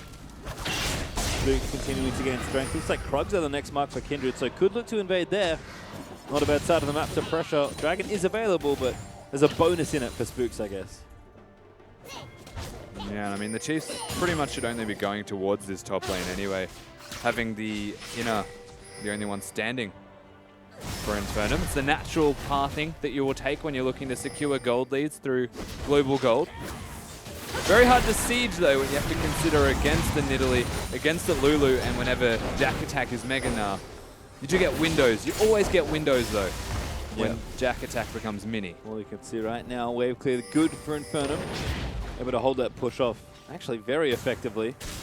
But the Chiefs still looking for traction around this map. Blue pings out onto the Dragon, saying, hey, we might as well go here. It is something we can take. Yeah. This might sound a bit weird, but the way that Infernum should win their next team fight is by Seb killing Swiper. Swiper has only armor. Seb does a lot of magic damage. I think that's actually a smart tactic to take here if you're Infernum. We saw how much a spear did to Swiper already. And, I mean, they've got mid-beast to boot for extra magic damage. It's going to be an aggressive play that actually gets Infernum into this game. Now, that's probably the best one you can take. Yep, Rabadon's up for mid-beast as well. Does kind of, I guess he has Frostbone's claim for cooldown reduction with the boots, so doing just fine there as well. Yeah. Looking kind of through the items again, though. Chiefs do take Dragon number 2. As Chiefs, once again, a little bit out of position. Does get slow, but Yuzuki not quite able to catch up. Chiefs actually pop the Ghost just to make sure he can get out safely. I was wondering why a boost of Swiftness Alistar could not keep up with the Victor, but that's obviously why he uses the Ghost. Gets out fine. Mid-beast, of course, being very smart and catching him in transitions. And Cheese has done this on more than one occasion right now. He's been pathing aggressively and having summoners forced out of him as a response. It feels like it's honestly Raider And Spooks trying to carry the rest of their team through right now again. Get Victor to a point where he can just drop the ultimate and kill someone. Well, right now, Stealthic's starting to ramp up in damage. Rapid Fire Cannon is completed. Kind of want 3 items on Caitlyn before you really start putting down the hurt, but Stealthic's going to be a bit more relevant now. He's got 2 good items completed. Yeah, there's still 2 very important items for Caitlyn. Maybe 1 item off, you would say, but at this point in time, you can still at least look to team fight and be an effective source of damage. Then again, you're against armor. Fortunately, late to this rotation are Infernum. They'll lose that final tier 2 turret in top lane. The Chiefs now 6-2 up in turrets, keeping that gold lead growing relatively steadily. About 5,000 gold up at this point. So once again, significantly better spot here for Infernum, but they're still playing on the back foot. You said it already, Rusty. Yeah. This feels like Infernum need to do something aggressive. And honestly, they're just not pulling the trigger. They give Spooks another mark once again, so the Callista, or the Kindred rather, going to be doing a lot more damage. Oh, that was brave from Seb, but does land a spear on Radier. Unfortunately, the recall will complete. As Radier goes back, he's working on Infinity Edge now. Seb is going to take the Scuttle Crab out. And Infernum starting a group, maybe looking for Swiper like you said, but he's got Flash, he's pretty tanky. Swiper not too worried, he's going to hit the recall button. He's also up against a fairly split push build from Jack Attack, going for the Frozen Mallet, working towards Black Cleaver. Doesn't want to lose laning phase, is what that says to me. Jack, pretty sick of dying to Nautilus. Wants to be able to fight the man. I would be too. Yeah, well, absolutely. Watching a Nautilus solo kill anyone is just not good. Amusing, but definitely not ideal. As Swiper, speaking of, has gone back. Got himself a Spectre's Cal. So Spirit Visage is coming up, and he's starting to get super tanky. Said it before, just that armor stacking now. Magic Resist on the way. 3 item tanks, much like late game carries. Similar sort of feel there. Once you hit that threshold, it feels like things only get better for you. Wow, Chiefs, they just start committing to this. Raiders lost a lot of health already. Infernum, they know. Yeah, really dangerous. Maybe did a bit too much face tanking here, but the Chiefs, I think, have to commit now. They've got good Baron damage. Yuzuki going to try and come in for a massive polarized play, but the Baron's too low. Kindred is able to get it. Ejim has to flash out though, and Radier is so low on the back end of that fight. Cheese takes out Yuzuki. Ejim lucky to be alive after the Nidalee Spear. Acing the hole will do damage to Cheese, but Infernum just can't chase. They still have a flank here. Could be dangerous. Seb, maybe a little too much. Damage is good. Ulti's out as well. Spooks doesn't quite commit to it enough. Swiper's actually caught out of position. Jack Attack going to leap in. Ejim pops up the W. Seb actually has ulti on him as Swiper just going to leave. They pop the lamp just in case. Cheese shuts down Nidalee on the flank. And Infernum lose 2 and the Baron. And the Kindred ultimate, believe it or not, kept Swiper alive because Lulu put down some damage with the Glitter Lance off a minion, I believe. And so nobody from the Chiefs dies. Raider, even tanking that much of the Baron, still gets out alive. Crazy, crazy dangerous games that the Chiefs are playing, but they execute on it so effectively. Feels like they're all just such a single unit with complete cohesion. Yeah, and that's been sort of I feel like what we've been seeing in these last 2 games here from the Chiefs. Much crisper play across the board, and particularly as a team. It feels like they're starting to pick up maybe some of their old selves here as they move through the OPL. And this game looking good so far. That Baron play was aggressive, but they take the risk, they calculate it, and they execute well to now be 7,500 gold up with a Baron buff.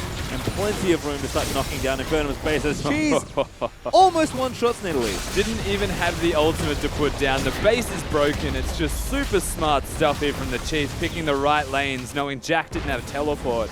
And he was top. And just easy. Yep, all of a sudden, base starting to get broken open here. Bottom inhibitor does fall. Turret, of course, fell just before it. And the Chiefs, all their hard work pays off. They take those 6 turrets, all the outers and the tier 2s. And now with the Baron buff, it's almost easy pickings for a lot of these structures out lining Infernum's base. 4 traps down there, but not a whole lot left here. Swiper happy to tank them up now. It's just recognizing advantages and changing your aggressive patterns accordingly. They know they're ahead. They absolutely utilize that. They immediately get a bottom inhibitor. At the moment, they've only got mid lane to focus. They are against the traps. They're essentially stuck in jail, trying to break their way into the enemy base. Well, we're going to have to go back because a massive wave did stack up in the top side. For now, it does seem like Chiefs do want to stay. Radier, I think, sees all the farm in top and does want to get it, but the Chiefs, they want to commit here to the siege. The blue wave's starting to push back in the bottom lane with those super minions. And there's even a red buff for them to take as well. Chiefs not done yet on this map. No, not at all. They could take the red. They could look towards Dragon if need be. Just give themselves a bit of extra advantage. Or bait Seb towards it. Seb base checks. Once again, they're going to blow him up. Egypt actually gets another kill as his first one of the game. He's second of the series. And the Chiefs' damage is just a little too much here. Dredgeline onto the terrain. Yuzuki gets blown up by Radier as his ulti runs out. And Jack Attack not looking too tanky at this point. Cheese going to flash in for it. Damages down the Collins used, and Jack just has to scoop Cheese out of the way. But Radier's going to get a double, and the Chiefs maybe even just close the game now. Aggressive play from Radier, but showing he's still got those young mechanics. Chiefs across the board right now with another clean game. The helicopter poppy. Make sure you stay in your Nexus. About as far back as you can go, but with a man advantage, the Chiefs are going to strong arm their way into this base and break it down. The Nexus will fall, and the Chiefs take a clean 2-0 versus Infernum. Where has this Chiefs side been to go to 3 games against Avant-Garde and to bring it back in that convincing 2-0 win against Infernum? It does feel like a reinvigorated Chiefs. I think they've been doing their research, and the jungler might have changed his habits, but across the board, looking as strong as ever. Yep, seems like the boot camp did come a week late, but still looking good as we are going to pop ourselves back to the analyst desk. Thank you so much, guys. What an impressive win by the Chiefs. 2-0 there. And, you know, when we went into the series, we were kind of expecting a Chiefs win. They definitely came in as favorite. But Atlas, this is more about how they won the set than the fact that they did win it. Yeah, this looks like the old Chiefs back again. The confidence is back there. And Cheese is playing like the Cheese of old as well when he was playing at the top of his form. This is a guy that I've been looking at, sort of wondering about, but it looks like the communication's there. He's moving around the map more. We saw him moving towards top lane, towards bottom lane. At the end of the game there as well, just bursting people out. This looks like a Chiefs lineup with now a new mid laner that's been styled to a Chief. Yeah, he certainly has, and that's what I want to get back towards. Cheese in that set was really quietly impressive. The reason being is that he didn't actually need any jungle pressure, and this is a guy that you played with, Ryu, you know, famous for the amount of attention he used to demand towards the mid lane. He was just able to take those 2 matchups one-on-one and get it done. Yeah, I think it's due to the fact that he's playing with the Chiefs. They are like a very emotional, like hypey team. When they're ahead, when they're going well, like their communication's always going to be better. Their gameplay is going to be better. They're confident. They get a big confidence boost. I think that just makes everyone just play better.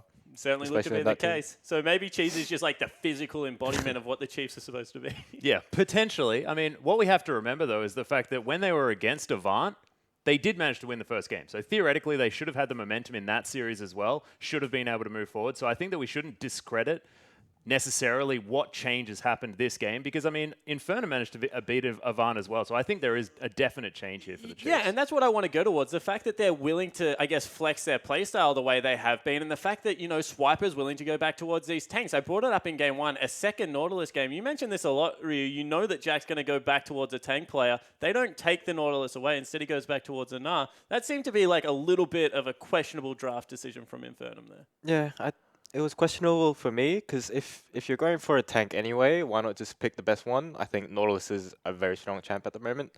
I think he tried to go for like a soft counter, like in the Gnar, but he also didn't build correctly. He didn't go any MR items in that game, and I think that cost him a lot.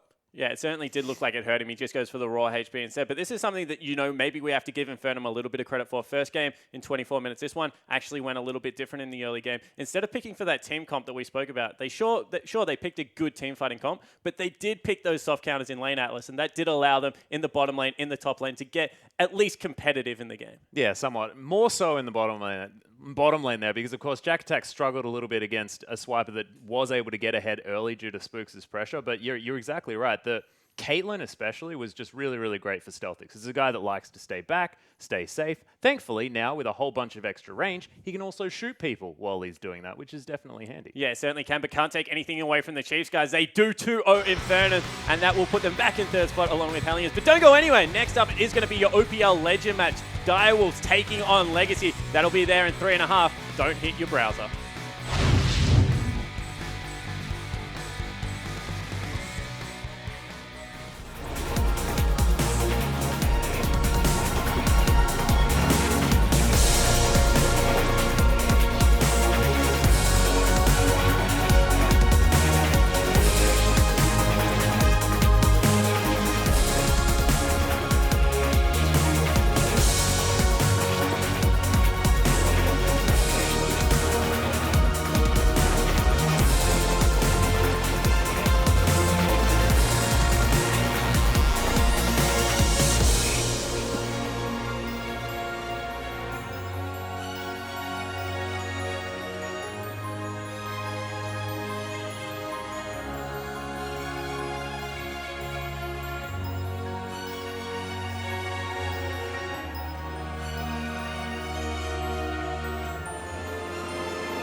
Playing now is kind of how I've always seen myself, ideally in my mind.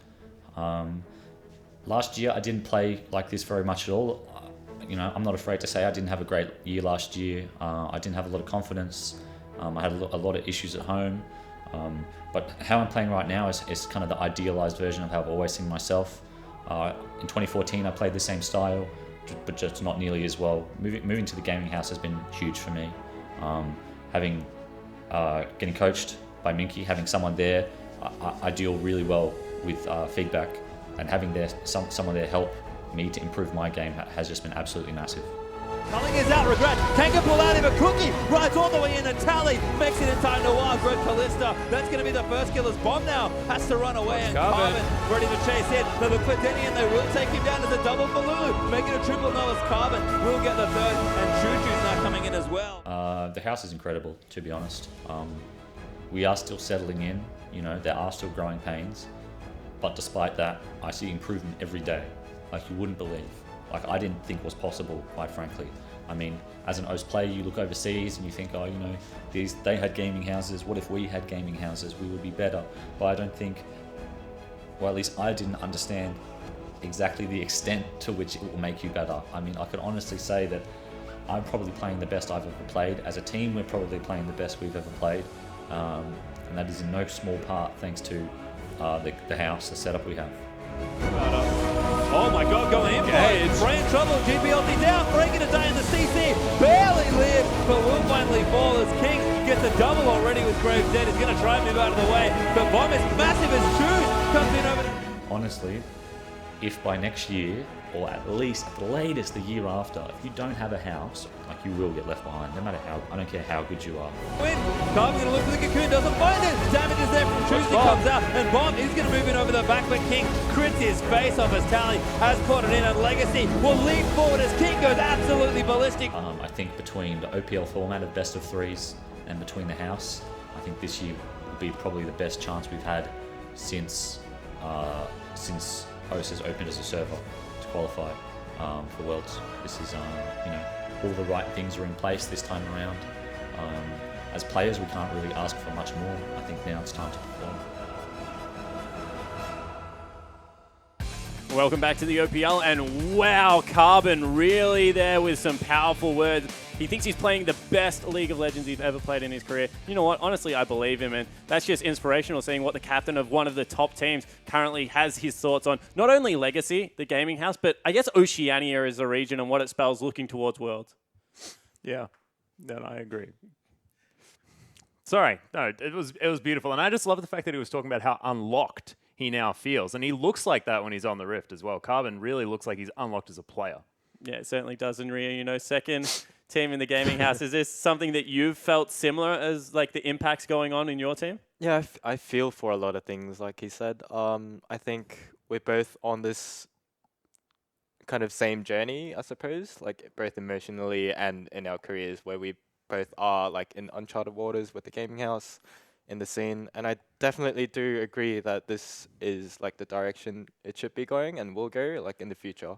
Well, that is certainly good input there. But, guys, we do have the biggest game of the week, in my opinion at least. It is the OPL Legend match coming up on the blue side of the wrist. At least for game one, it is going to be your champions. Direwolves, Sharp, their top laner. Sybil, their jungler. Fantix, their all-star mid laner. Raze and Kuden are their AD carry and support. Direwolves are a team that are on an absolute tear at the moment. We've always known they were good, but we never thought they would be 1 and 2 right now. The growth of this team really has been phenomenal, but they are going up against a very good opponent. It will be Legacy. It will be Tally in the top lane, a Carbon, their captain, and emotional leader in the jungle. Choo-Choo's their mid laner, King their AD carry, and Regret their support. A very strong lineup for Legacy. Cannot stress that enough. Want to open this one up straight away.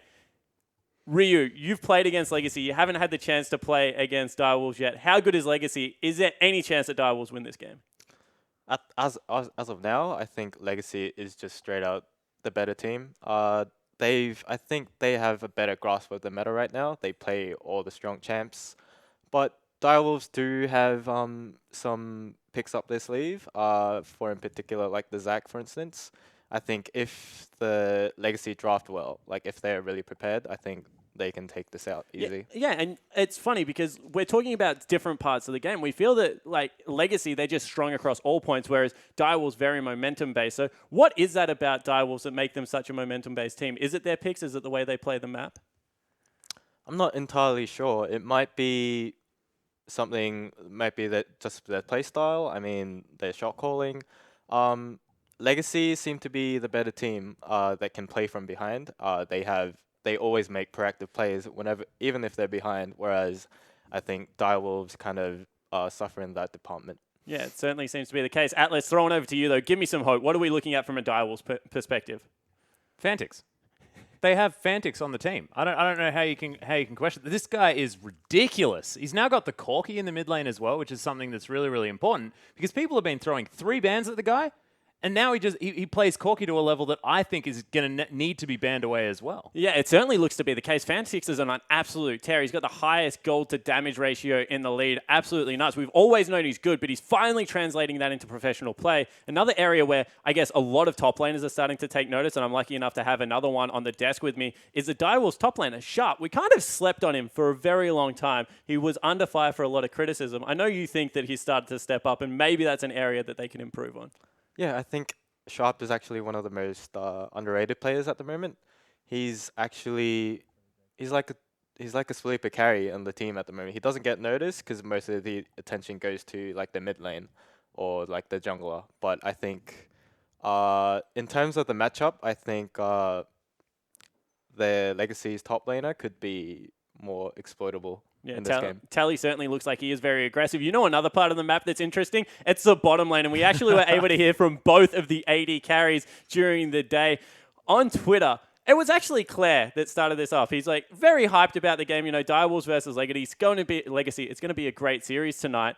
But the responses he got back, especially from this boy, it's King, of course. Stomps aren't fun to watch. I think that, like, King firing He needs to get some confidence. He certainly does. Ray's actually says that to him. He's like, don't be too hard on yourself, Calvin. Like, you got to believe, you know? And, yeah, you aren't hard enough on yourself when you're the weakest player on the roster. That is just like, King is not playing around today. That is just outright cold. And you know what? When you're a player like King, we talk about aggression.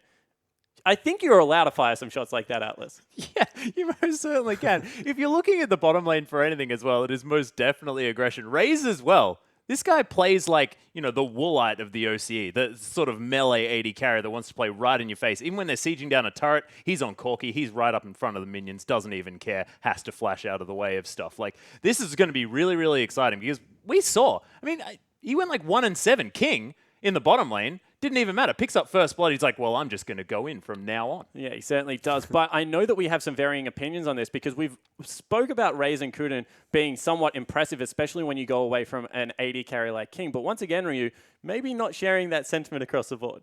I'm going to side with King here. I might be firing some shots, but I think Direwolves have one of the weakest bot lane duos in the league right now. And I think if King's been a bit quiet since he joined Legacy. He hasn't been like carrying or making very flashy plays, but I think this might be a series where he steps up and carries the game. Yeah, it certainly looks like he is willing to go off. And, you know, this is funny because Raze and Kuden are such a differing bottom lane. Once again, I want to throw back to you, Atlas, because this is something that the Chiefs pointed out as maybe being a weakness on the Direwolves, and I think that they were made to eat their words. Is that something that can happen again today? Yeah, well, they most certainly were. I think possibly our friend Ryu here may eat some words at the same time because I was expecting Raze and Kuden not to be as strong as the other bottom lanes here in the OPL, but they have actually really impressed me. And look, I like the extra aggression. Maybe they need to dial it back just a little bit. Just allow Sharp and Fantics to do their thing for a little while and then be that late game insurance. We'll see whether they can do it this game. Well, you know what? I don't want anyone to dial anything back. Tweet at me. Use that hashtag IamOPL. Let me know who you think is going to win this OPL Legend match. Will it be the champion Direwolves? Will Legacy hit back? But guys, I'm not going to hold you here any longer as we have a fantastic game to get into. So here is Rusty and Pastry time to take us onto the Rift. Thank you very much, gentlemen. It should be a fantastic series as the biggest best of three of the week is about to be underway here. Rusty, We had a great first series to kick things off for the doubleheader, but these two teams, the undefeated Titans of the league so far, finally get to go head-to-head. And Claire said it in his tweet, potentially the biggest series of the entire split as the two undefeated teams cross groups for their first time as well. And they clashed, Direwolves and Legacy, and we're straight into it. Well, it all starts in Champ Select here. Direwolves on the blue for game one, Legacy over on the red. No bans just yet here. So teams are going to get into it relatively soon, but strong words fired by the young AD carries. We'll see which one comes out on top as Callista is the first ban, already seeing a trend here towards that bottom lane. Yeah, Callista is actually a very big deal and should be taken off the board. I was going to suggest that Direwolves in particular are the ones to ban it away. King has shown a track record of playing Callista, whereas Raze is more of a Corki Ezreal type of in-your-face fighter style of player. Seen in 1v1 Raider as an example, and we were talking about the aggression that can come out of this bottom lane. Well, it's a one-sided affair from Direwolves. Well, right now, Fiora, they're banned from Legacy. Rek'Sai actually banned away. I love this ban from the Direwolves. Surprisingly good ban. So I will smart. say. Rek'Sai is probably the best champion in the entire game for control of the map because you don't actually need vision to be able to have the same amount of control. You have the tremor sense. So very early in the game, Carbon can just walk into your jungle, or I guess like tunnel his way in. Wiggle and in. just wiggle in, just keep his eyes on where you are at all times, stop you from ganking, which lets him kill you. Yep, and we've seen Carbon be very aggressive. We'll see if that continues here. Corki, though, is going to get banned away by Legacy, so respecting the power of the pick. And about 20 seconds now for Dials to make their final ban. Yeah, and there's a big question for Legacy as well with their last ban. Do they target Fantix? Do they get rid of the Twisted Fate that he's good at That's playing? true. He's got so many champions, the Kassadin as well. We know the Choo-Choos can play Victor as an example into it. He beat Bomb with that particular matchup. It's still a big decision. Well, it starts with Rise. That's actually the ban from Dials, which is kind of interesting on the blue side of the map. Sharp Complete, he's actually a big Rise player. He was the one person we expected to play on Dials, and I know Fantix has been practicing it. So they're going to respect the power of the pick. They don't want to play against it, but they don't want to first pick it, that tells me. There's also a Gangplank available. Yeah. You look at the teams in the OPL that can play Gangplank. Direwolves, maybe Helios. Wow. And Legacy. Well, they actually banned Twisted Fate instead. They've beaten Gangplank a number of times already, have Legacy. But the Direwolves, Lulu, Gangplank are the two really obvious champions, but Fantix's champions are open a lot here, and it is going to be first pick Lulu. No, very happy the Direwolves decided to pick up the Lulu for themselves. Not because the Direwolves want it, but because they take away a big flex between Legacy's mid laner and top laner. They share a lot of champions, and there was a real capability of that flex, but one's banned, one's picked, and it's just an easy mid pickup if you would like for Fantix. Yep. Can still be flexed for Sharp. And it's definitely been a Sharp champion most of the time we've seen it. So expect him to play it, but options across the board here. Legacy have to be thinking, we knew we were giving one of them away. They've decided to take the Lulu. So do we get the Gangplank? Is it risky? Are there worries here? Because the other thing you have to know, Fantix is known for Gangplank ridiculousness. Absolutely, and to be fair, we know that Choo-Choos can play it as well in that middle lane, so big question on, there you go, priority. Yeah, they take it. It makes sense. They take Alistar, they take Gangplank. They knew they were splitting the good champions, so they each get one this time. Yeah, they divided up, and you would have to say Legacy until this next draft phase from Direwolves come out slightly ahead. The Alistar in particular is a massive pickup that you would have to say is a point of contention between both of these teams. Looking in the bottom lane, maybe the Ezreal is something that Raze will opt towards right now. Could go towards Lucian, just pick up a safe bottom lane for the Direwolves, as you would generally see on their blue side second rotation. They know it's an Alistar. Yep. Very easily just go Janna potentially with it. And I guess the wonder is what supports this could in play. We've heard a lot about, how good these players are, different opinions of the bottom lanes. We know King and Regret are a strong lane, but there's a least for Direwolves. Sybil sticking to his fairly consistent jungle. It's not Zac yet, but he's going to take it, and it is going to be Lucian joining them as well. So smart call there on the safe bottom lane. Absolutely, and his Elise is just as good as his Zac. Just feels like one's more impactful because he takes up half the screen when he's ulting. Naturally, of course, Sybil being able to outplay Rayday with that 1v1, the Elise matchup against Ezreal, so shows he's quite proficient, and they do pick up the Lucian for Raze. So options available still for the support role here on Direwolves. They know what the bottom lane's going to be, you would have to assume with this next draft. Legacy being last pick, don't want to reveal their flex top mid. No, they're going to make sure they keep the solo lane under wraps. Carbon, though, what jungler does he want? He's a big Elise player, but he's been playing all the meta champs as well. So might just take the Grave, seeing it a couple of times. Nice into Elise as well. And King, I think no matter what happens, something stylish in this bottom lane is going to happen, because I have to think King he's not going to want to play something safe. He'll want to take it to raise I 1v1. think there's a statement to be made Graves in this bottom Ezreal, lane. there we go. Yeah. I mean, Graves, different styles with the junglers right now as well. Graves is less gank heavy. Elise is more gank heavy than that, but it comes down to how they control the jungle, because Graves can definitely still get ganks off. Just needs to be a safe path to do so. And the Ezreal Alistar bottom lane is this really weird middle ground between passive and aggressive. It almost suits like an ideal bottom lane for Direwolves, but they do pick it for themselves and deny that. And it is definitely King going to be trying to make a statement. Yeah, and we've talked about it. He's been a little more reserved as a player. We'll see if he gets aggressive or not. But the Direwolves now have to finish their team comp first. We've seen the Braum from Kuden would be just fine into the Ezreal and the Graves in particular. I don't think we'll see Aatrox there, Rays, but we know that they have to complete these solo lanes somewhere. So Legacy are going to get the counter pick. Yeah, they absolutely are. We can call it a counter pick, but what we know from the track record, if this is going to be locked in, is that Direwolves have got a trick up their sleeve that Legacy have used earlier against other teams. That is the Shadow Man. Nice strat. I think we'll take it. Zed, Braum are the last 2 picks there for Direwolves. And all of a sudden, these lanes look pretty good, no matter where the game plan ends up. Pretty much, yeah. Choo-choos, you would have to wager will be going the mid gangplank. Tally definitely has the capabilities of playing it and might be more favored towards the Lulu matchup. In saying that, Direwolves entirely capable of split pushing. They always run a split push strat the later the game goes, and they look to scale. So there will be a period of time where Zed is against GP. The question is when. Yes, and how strong will Fantix be once he gets there? But again, we've talked about it. He played a lot of Varus, played some Corki, played mid Ezreal to start the split. Like, Fantix has a lot of different champions. And there is Lissandra locked in. Both teams drafting almost perfectly, I have to say. I was going to suggest the Lissandra as well. Put that in the top lane. Give Choo-Choo's GP, because laning phase is still fine. You can survive at the very least. You just get Qs off the Zed opposed to the minions.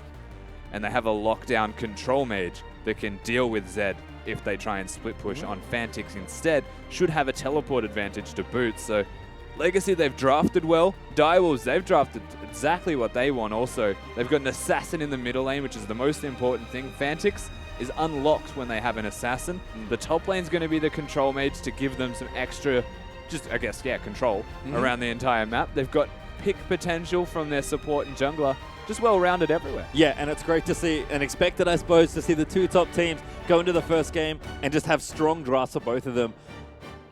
I have to say, I'm not too sure, just based on draft who's going to come ahead, and I guess that's what we expect from these 2 teams, but impressive nonetheless. I guess my immediate question, as it does seem like GP top Lissandra mid was the choice, so you are going to take the Lulu GP matchup, but how good is Fantix on Zed? I know he's been practicing it, but how proficient is he on the champion? Fantix on Assassins is just phenomenal. We have to respect and watch out for him. We are going to have to find out. But before we get ourselves out into Summoner's Rift, we have a few more words from Legacy's Jungler Carbon. I think our game against Direwolves will be pretty close. They're coming off a lot of confidence. They had a big standout victory against the Chiefs. They're the current title holders for OS. So they're definitely come in with a plan, with a lot of confidence. I don't think it'll be an easy game for us by any means. That said, I'm pretty confident in our ability to execute. Our preparation has been very good so far, and I don't think they pose, too much of a threat to us. We're out to win it all. We want the belt in the same way we want the OPL Championship. Direwolves are our only chance. If we don't beat Direwolves, we don't get another shot at the belt, I don't think, for the rest of the season. So this game is pretty big for us. Yeah, if we win the belt against Direwolves, I'm pretty confident we'll hold it indefinitely. And you heard there from Carbon, wants to take the belt and hold it forever throughout this split. Bold words as we do get into our OPL Legend title match. That's what Carbon and Legacy are playing for here, but the Direwolves, they've had a great start to the season so far, and they will fight to retain that title. A big jungler with a big responsibility here, Carbon. He's going to have to step up and basically outplay Sybil to get them any kind of lead in this particular best-of series. He's got the champion to do it, but Sybil is well-equipped himself to deal.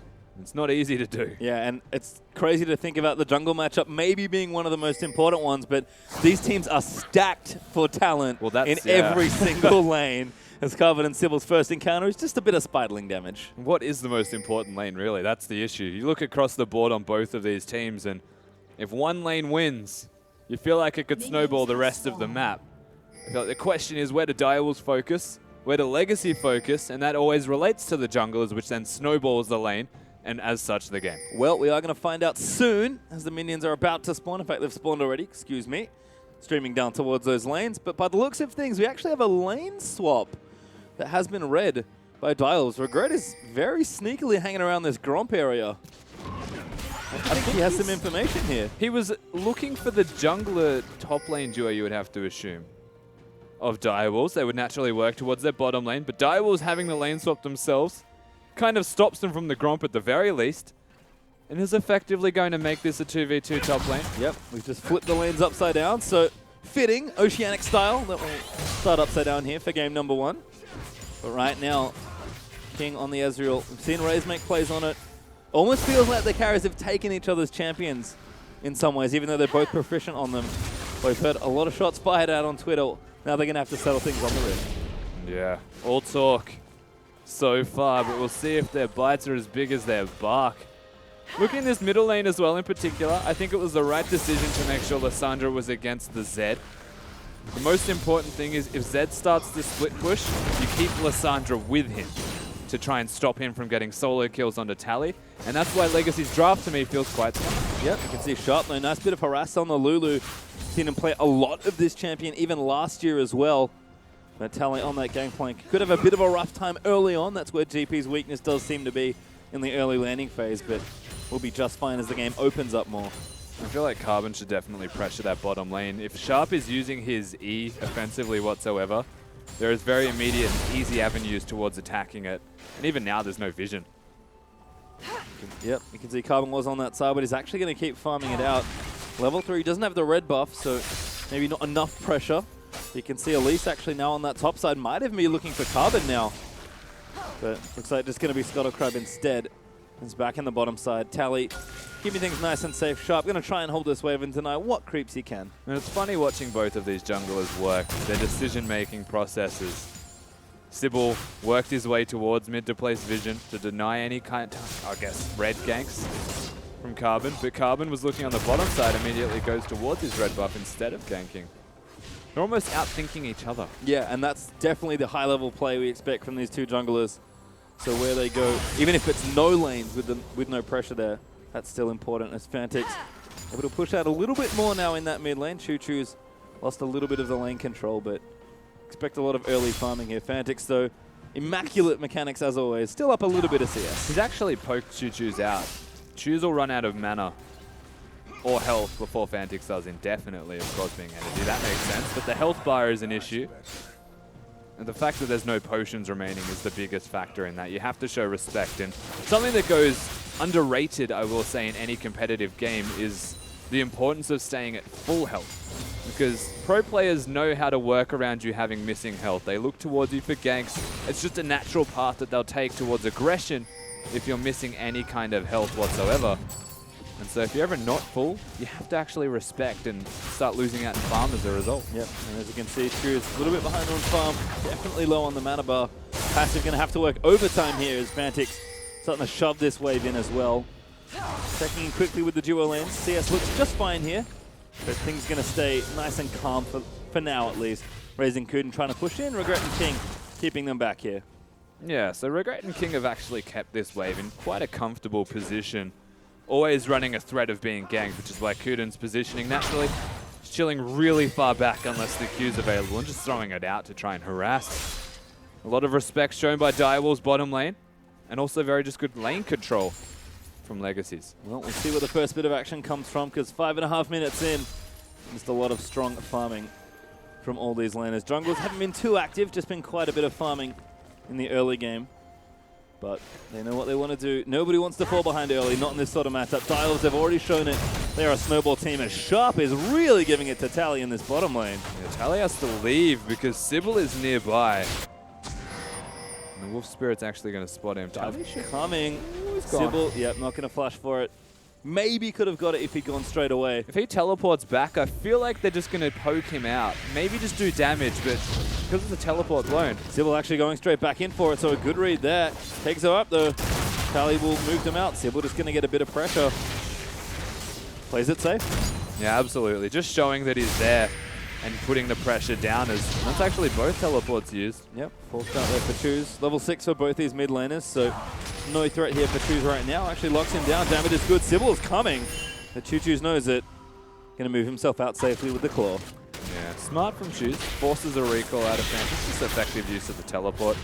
Knows that by coming back with a catalyst, you're well and truly ahead of your opponent in Fantasy. But this is an interesting tweet. Certainly is. King continuing there. There is 0% chance in this universe and any other ones where I lose. So not only will King win this game, he will win this game played in any state in time. Well, that's just probably incorrect. I mean, not going to go into the details of it. King certainly putting confidence in his team and his play.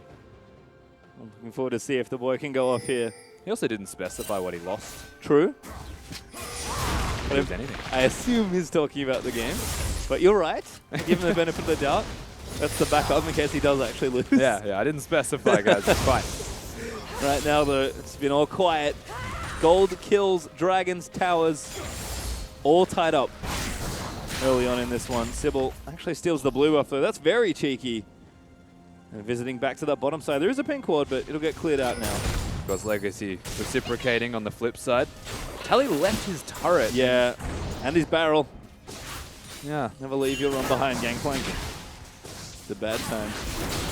Does put another one down, but he's just getting harassed out of this lane. Yeah, this is just so much pressure from Direwolves. And it is just because Sybil is showing his face. Tally can't even sit under his own turret and having to leave.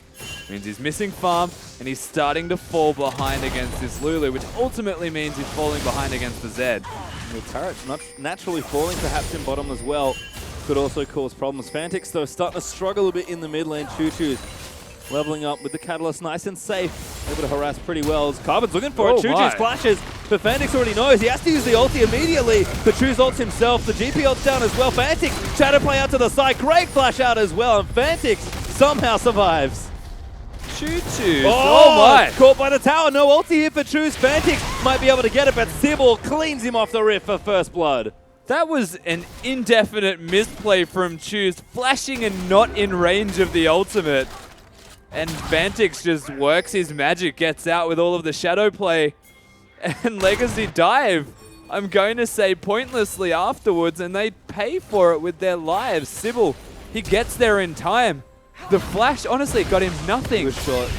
Fantix probably should not have got a self-ult out of Choo-Choo's who had full health. That's the second big mistake that he made in a row. And then walking back under the turret and not with his jungler is the third. And that is all consecutive mistakes on a single dive. That cost him his life when it should have been Fantix. Yeah, feels like Fantix did everything he could there to try and live, and maybe still would have died if he got ulted. As it turns out, though, Sybil continuing his pesky habit of being in the right place at the right time. Picks himself up first blood for another time in the OPL. I wonder what his first blood status is. Seems to be pretty high. Yeah, all signs point to a lot. Bottom tower did fall as well, by the way, so sharp pressure. Able to work some magic there as well. Almost up to Rod of Ages, actually. And it looks like Sybil's gone for the aggressive item. I believe that is Runic Echoes. Yeah. Certainly is. But Sybil, no Cinderhulk this time. He's got a Lulu, so it kind of gives you the default tankiness on a single champion. Can afford to go damage. And really, it's not that bad of a choice. My question now is, because they got the bottom turret, they've sent Lulu top. So Sharp's going to be dealing with that in response.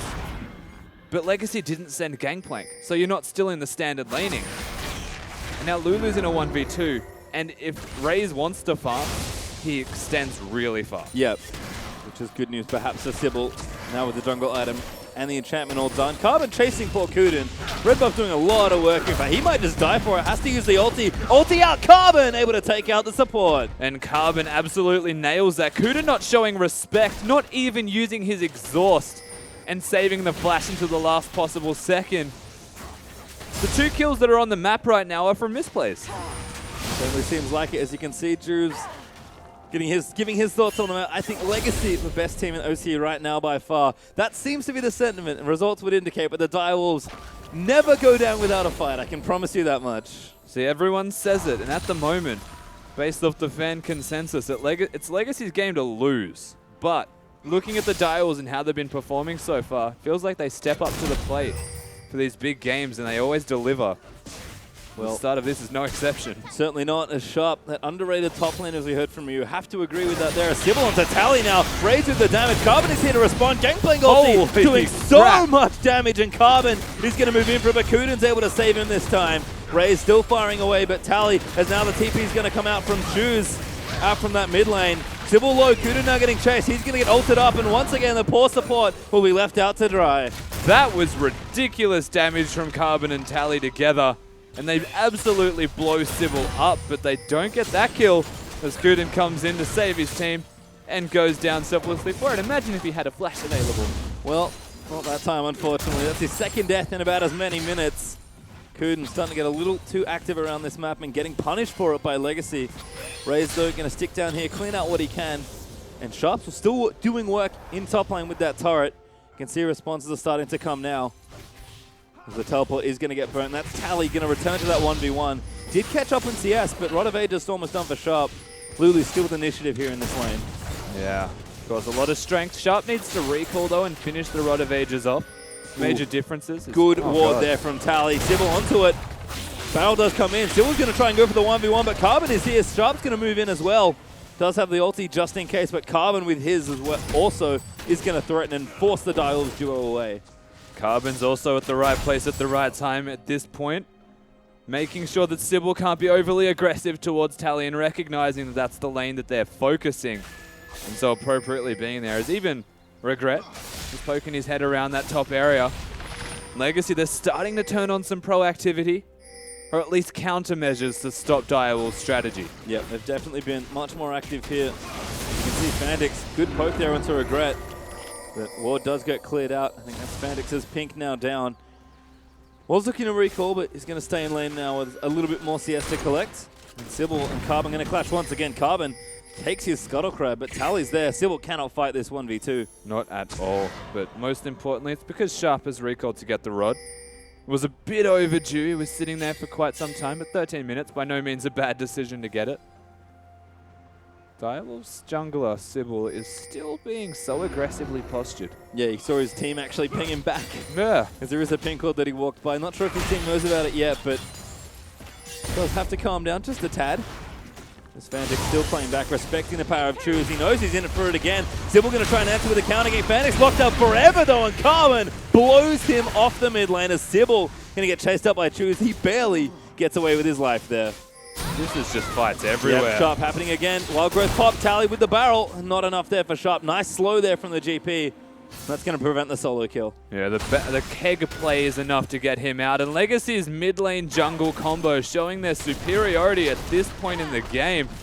Bursting Fantix out before he could even use his ultimate. Just keep him locked down. Honestly, the best part of it was Choo-Choo's just slowing down and spacing out his spells to ensure Fantix couldn't use anything. Well, Sharp right now, he's going to work on this turret, but overstays his welcome just a bit. Eats a turret shot that his shield does manage to shake off. But King and Regret working on this bottom tower. Legacy, the really biggest disadvantage has been the tower lead. Dial's looking to hold on to that for now. Raising Kuden do return to that bottom lane. Sybil clears out that ward that spotted him earlier. And still looking aggressive here. They know exactly where Sybil is as well. Carbon's working around, not showing himself in vision. He's effectively going to now is, yeah, look, the lead may be from a turret, but that turret has effectively given Legacy more advantages than it's lost them, solely because of lane control. Oh, Sharp again, though, going in onto Tally. So much pressure here from the Lulu. Sybil once again is topside, and Carbon's bot this time around. No teleports up to save him. Tally's going to get tower dived. Good flash. Tries to get out of it, but Shark going to keep chasing. Sybil with the repel should be able to follow. Polymorphs him down, and Sybil able to collect his second kill of the game. Yeah, and Sybil absolutely focusing this top lane. Tally should have known better, to be honest, given the pressure and the wards that were just cleared and placed in the red side jungle for Legacy. But of course, Shark innately winning the lane in the 1 versus 1. Tally doesn't want to sack that turret, and rightly so. As Cookie cleared out from yesterday. Wow, Graves is so strong when he starts with Machete. I shouldn't have bought Longsword. I think we have it on good authority that it was a mistake. It was indeed a mistake from Cookie, but nice to see he's taking it well. Hanging out on Twitter. Legacy continuing to clear out some wards there. Sharp, that's 2 turrets now. he's gotten after the swap rounds have happened. Yeah. Dominating that lane early on. Tally still about 20 CS behind. Trinity Force on the way, but not quite there yet. And it's just a matter of what Direwolves do with the lead that they've got. And you said it already, they do have a lead, but it's not a massive one. Direwolves definitely a snowball-based team a lot of the time, but snowball's not too big at this point. We've always coined Direwolves as the team that hit 25 minutes and just turn it on with their big items like Sybil. Caught out. Good repel out from under the pulverize, but has to keep moving out of the way. Sharp here to save him, maybe, as Direwolves might actually fancy a fight here. Poke out onto Tutus is good. And now Carbon's going to go dove in on by Fantix, but the exhaust goes down. Ezreal ulti's out. Fantix dives in for it and is forced to flash out of the way. Kuden pops out the ulti, but it only hits Regret and King. Ready for cleanup duty as Legacy back away as 4. Who's back in?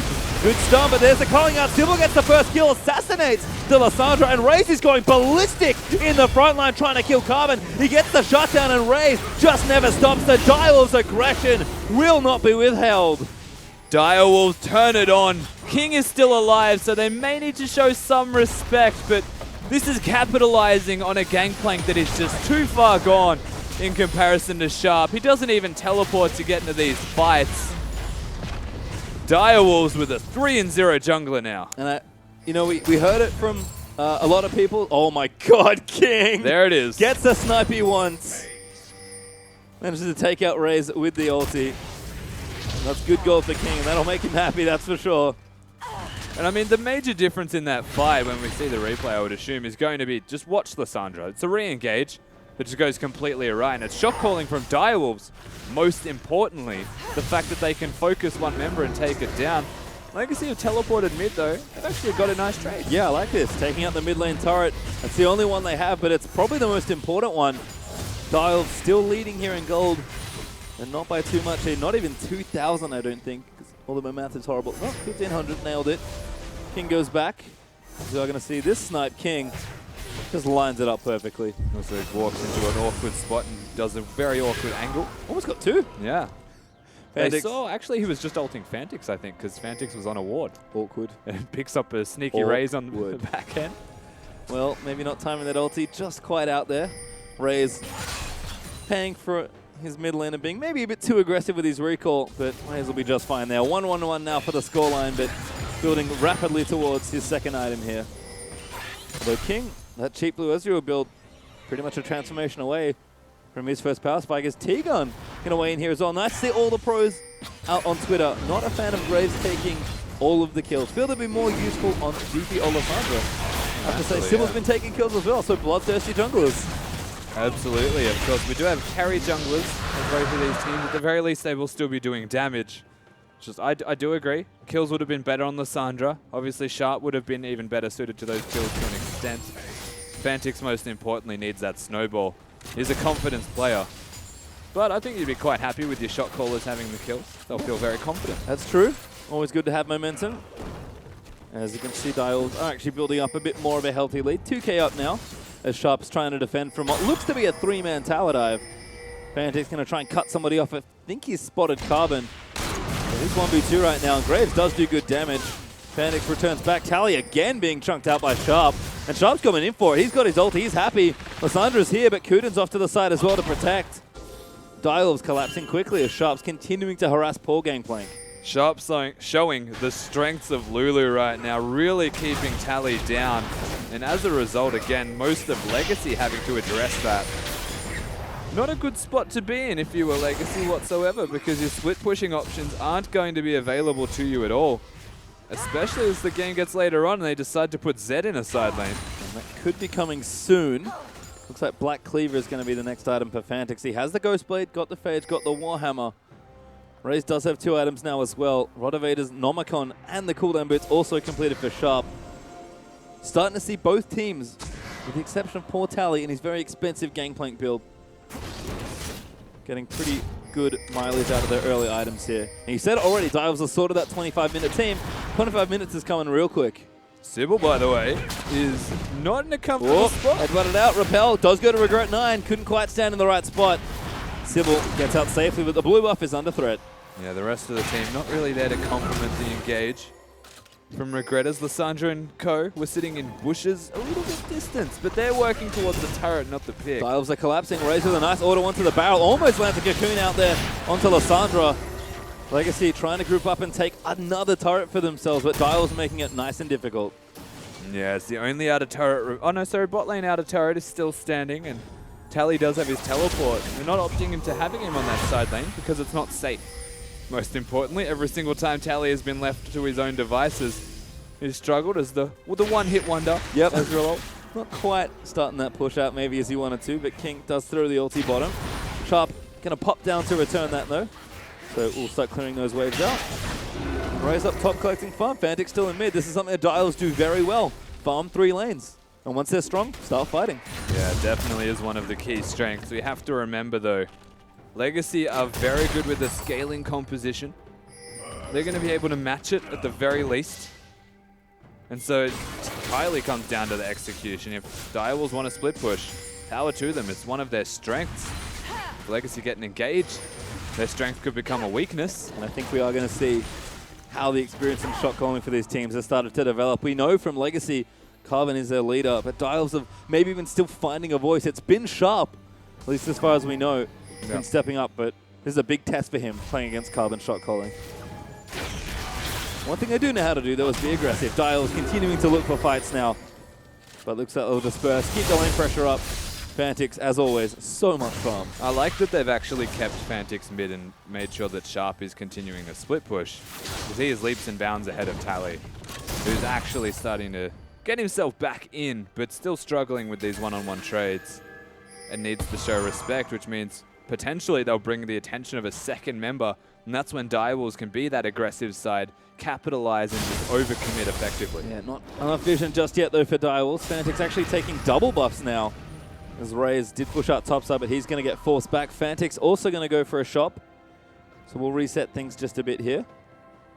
And yeah, the game does definitely slow down in its pace. We have a lot of wave clear from both teams, and it becomes a vision battle and an objective focus pretty much entirely. Double TP for Legacy, though. Like you mentioned, he's going to help that macro play. So all they really have to do is play smart and scale up. Dials sort of looking for the next opening. Legacy never want to give it away, as they are going to move back towards top and try and shove down that tower. Once again, Sharp in the bottom lane doing some work. As Regret maybe caught out here. Does hit a bunch of Qs. Sybil will follow, actually. That's a bit too aggressive. Maybe now caught as King. Going to go straight in for the damage. Regret does pop the ulti, though. 2v2 as Fantic's now going to swoop in. He wants King. Gets the poke down. Regret is low, but the ulti is about to wear off. Does now wear off. Sybil looks in for the execution. Raze goes in way too aggressive over the top, but he flashes out and uses the culling. The Dials still continuing to fight, but Carbon's ulti is massive. Choo Choo's runs in there, but the wild growth is maybe going to keep them okay. Kuden does fall, though, as Tally able to get that kill, and Sharp now getting chased down the shield. Maybe just enough, as Sybil now going to be the next target. Legacy can't quite decide what they want, but they did get the kill. And the cocoon from Sybil again is the saving grace. Choose is not able to follow his claw and go in as he was stunned. And it's just so smart from Direwolves mechanically. They lose a turret. They don't necessarily win a fight, though. This is where it starts to be a little bit more uphill for their team fighting against the GP Lissandra with such crazy amounts of AoE. Yeah, I was about to mention the Dials do win a lot of games that they shouldn't, as Alstar does go down. Sybil actually able to get the trade by just out-team fighting their opponents mechanically. Legacy, though, keep their heads cool. Team fight well around the choke point, and the Dials aren't able to capitalize with their aggression. Raze went so deep for those kills. Yeah, you can't tell me Raze isn't aggressive after that play.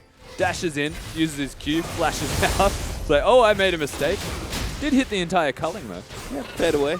Made it look cool at least, but no summoner now for the next possible engage. As the Dials back on the Dragon will be their second, as Sybil pretty comfortably soloing that one out. We'll get a bit of help here as this team will rotate in. And again, Dials hold on to that lead. It's not a big lead.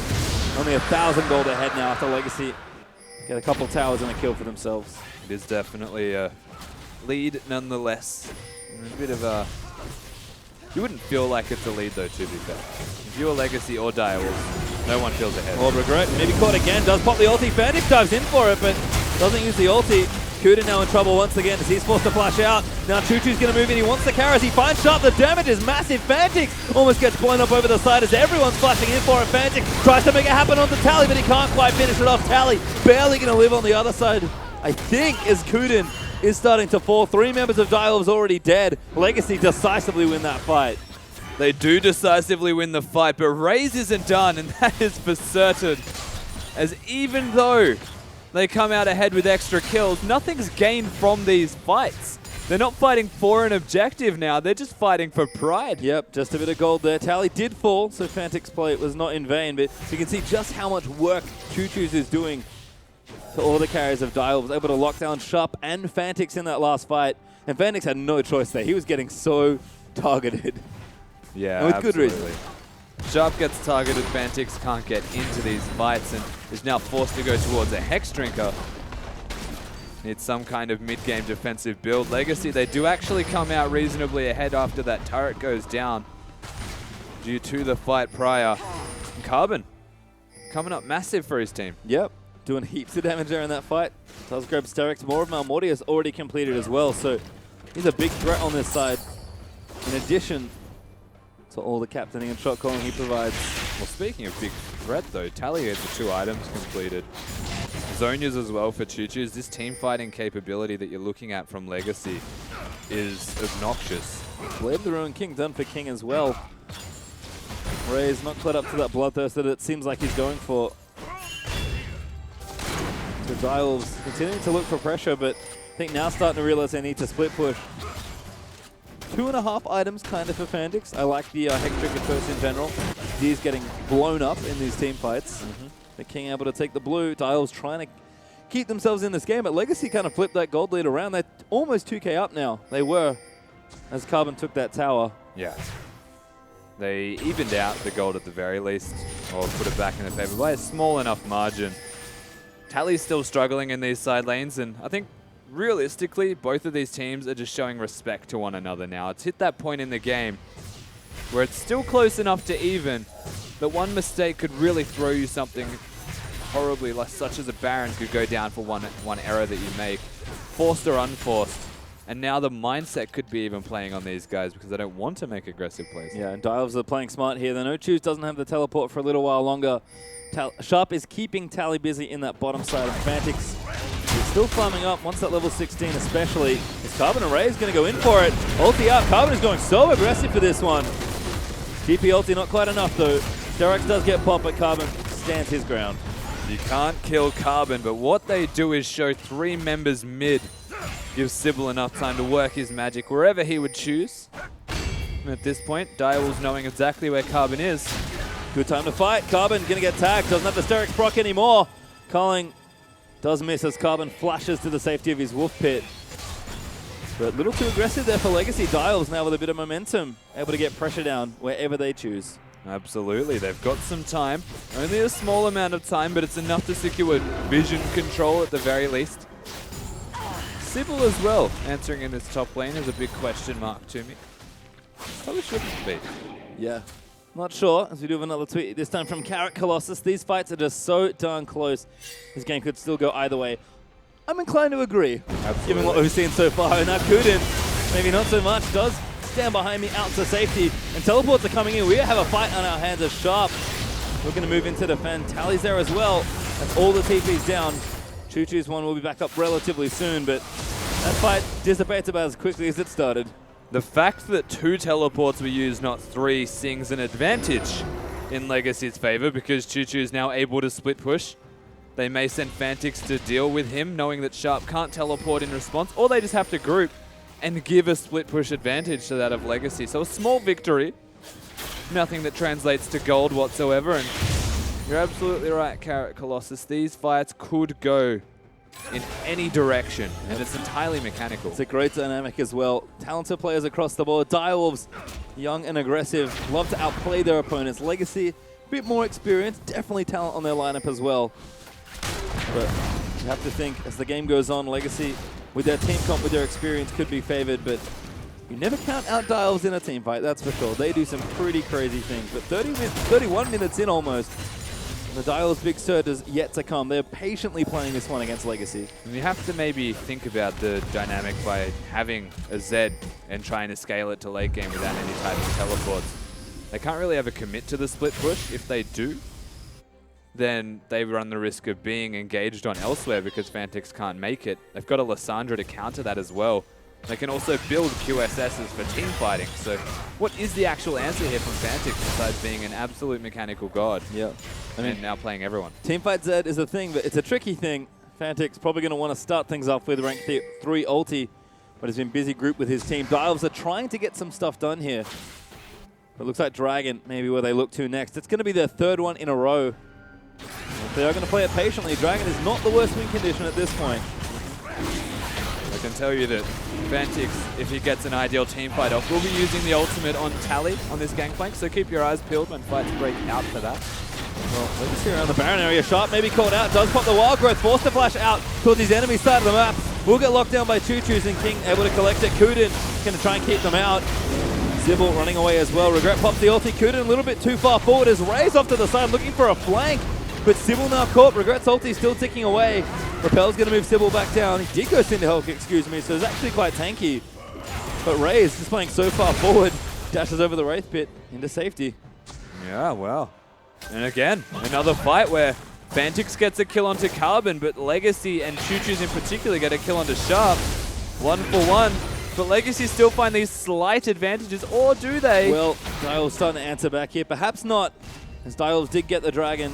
Kills were traded, and Legacy not able to get another push out of that effort. Still ahead in gold. Raze will fight King. I was hoping that Raze would let Regret recall and then just go on King. Would have been the ultimate battle. King's out of mana, so not the fairest fight. But Ray's still chasing them away. Finally backs off. Not sure. I feel like there's concerns.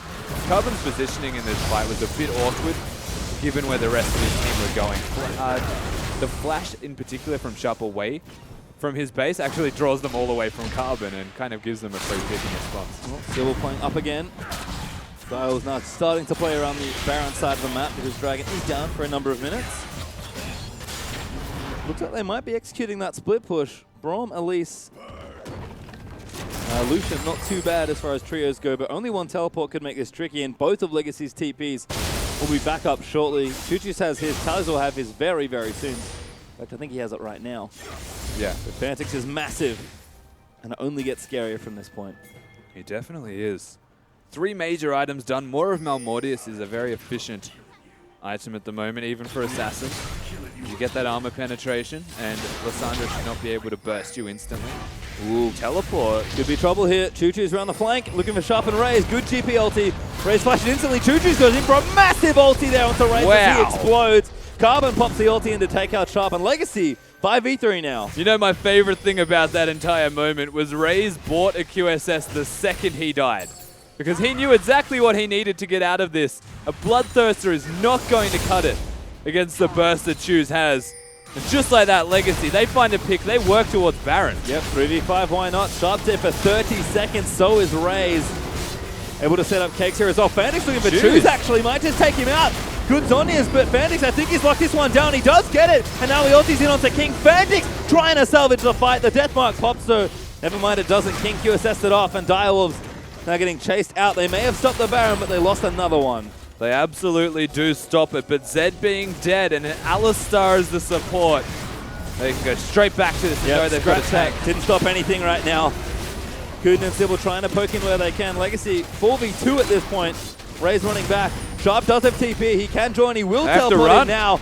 Sybil looking for something. He does lock down Regret. Sharp here as well is going to speed his way in with a Whimsy. Legacy looks to have overstayed their welcome. Regret is going to get away with it because Direwolves want someone else. Sybil realized his mistake. Sharp will chase down the Alistar.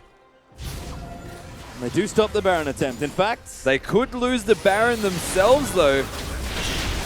I like this re-engage under the Baron pit. Carbon's the only Miracle Steal attempt that they have. He's there. They know he's there. He pops a smoke screen in. Baron is getting low. Could be a smite battle, but Carbon, he just can't make his way over. Direwolves do find him. Ray's going to take him out. Ulti not good enough from King.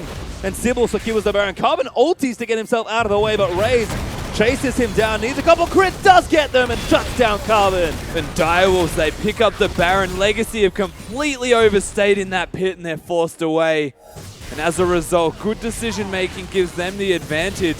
And the gold leaders tip back into their favor, even with a kill deficit.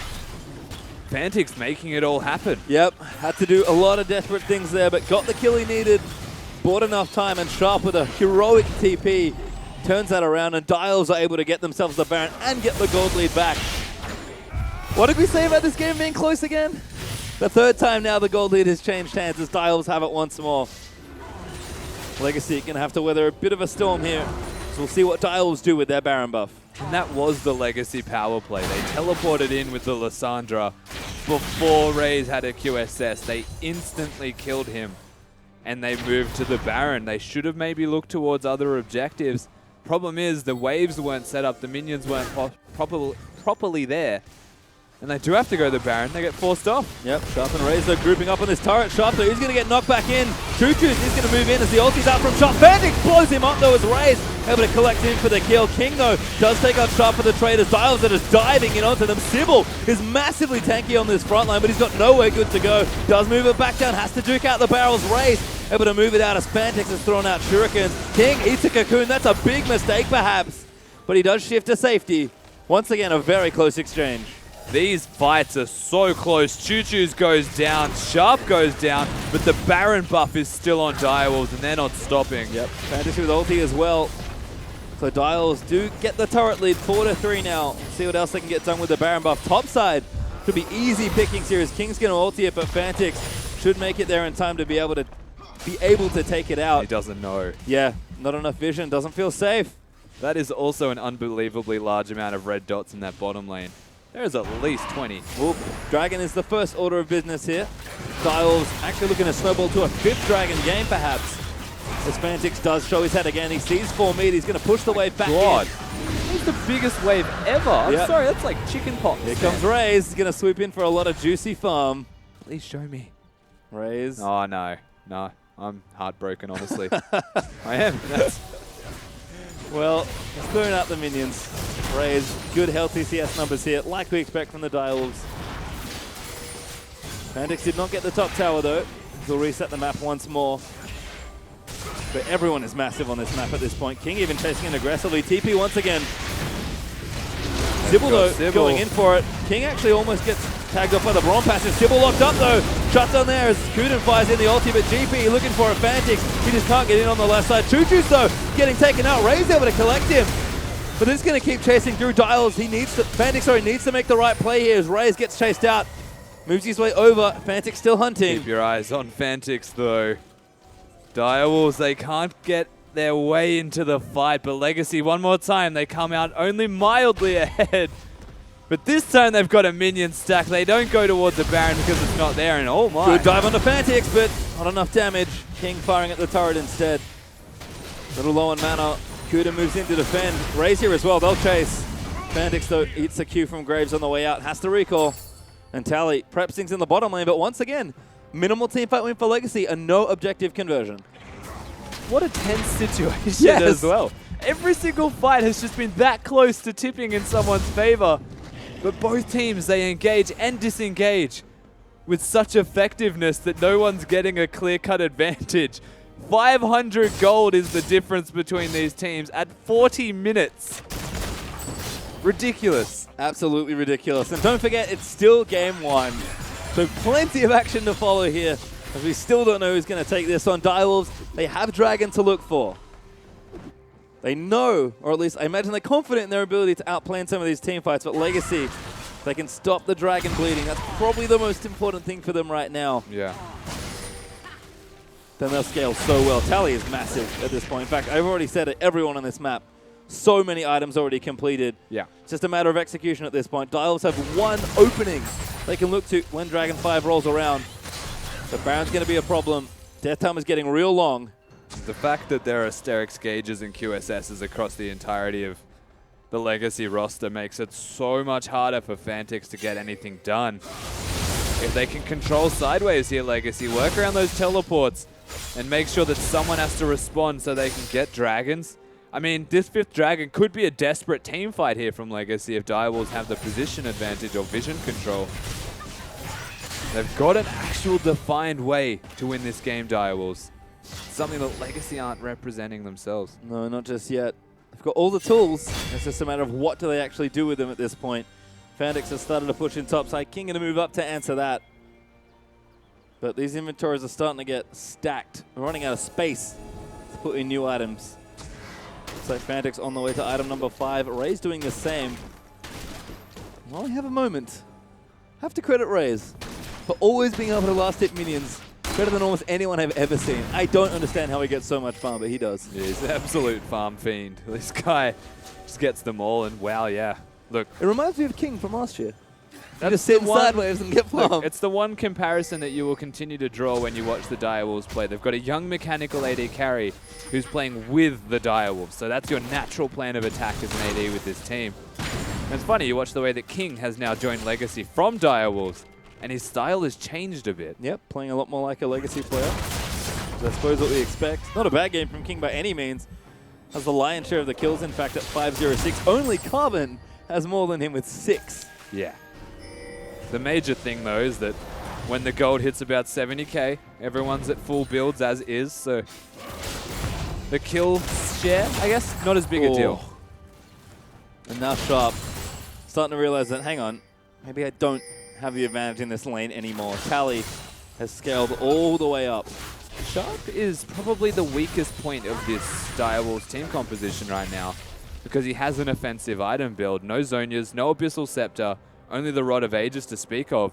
He's relying on positioning to make sure that he's safe in these fights. And sure, like a Lulu late game, the positioning is going to be impeccable. You're working around Raze, you've got Fantix and even Sybil in the front line.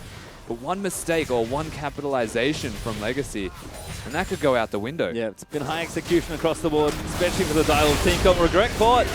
He's going to eat a pretty healthy amount of poke, but doesn't panic use the ult. He got plenty of health on the Alistar, so everything will be okay.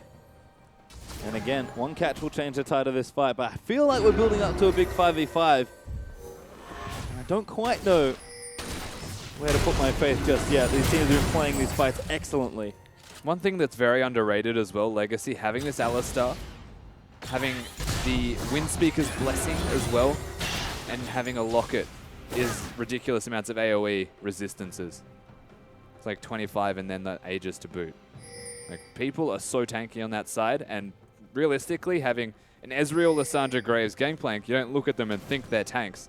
But by having Asterix Gage and an Alistar to bolster all of their tanky stats, they are effectively tankier than Direwolves. Yep, and that's what we've sort of seen, is that the scaling seems to favor Legacy in this particular game. Direwolves couldn't quite get a big lead. Good Cocoon, actually. Just nabs Choo-Choos on the end. But I think Direwolves are being patient. They trust their 5v5, they trust their players, and they believe in Dragon 5, which is up now. Carbon gets chunked out by Fantix. Not a good time to get chunked with the Dragon available.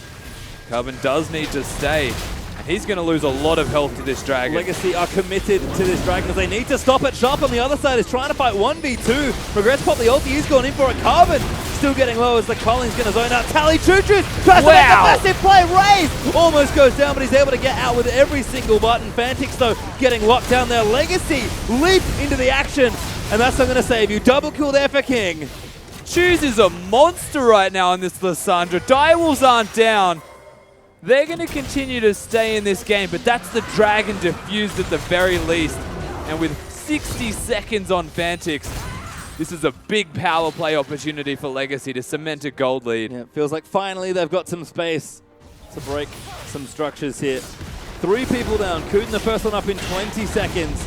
Raze had the recall in a really tough spot and is very late to try and defend this. And to be honest, he just can't defend it, not without his ulti. Good crits on the Carbon. Almost gets himself a kill, but Legacy will break this inhib. Raze and Sybil will stay just to clear out the minions. And they stopped the bleeding at the inhibitor. Legacy could look towards this top lane. They've been controlling their side lanes quite nicely. And big stacks of red dots have been making their way, crashing onto Direwolves' turrets. Baron's up. Could this be a problem, though? Well, the call has been made. It is going to be Baron. 3v5 again for Legacy under the Baron. Sharp's not up yet. Now he is 4v5.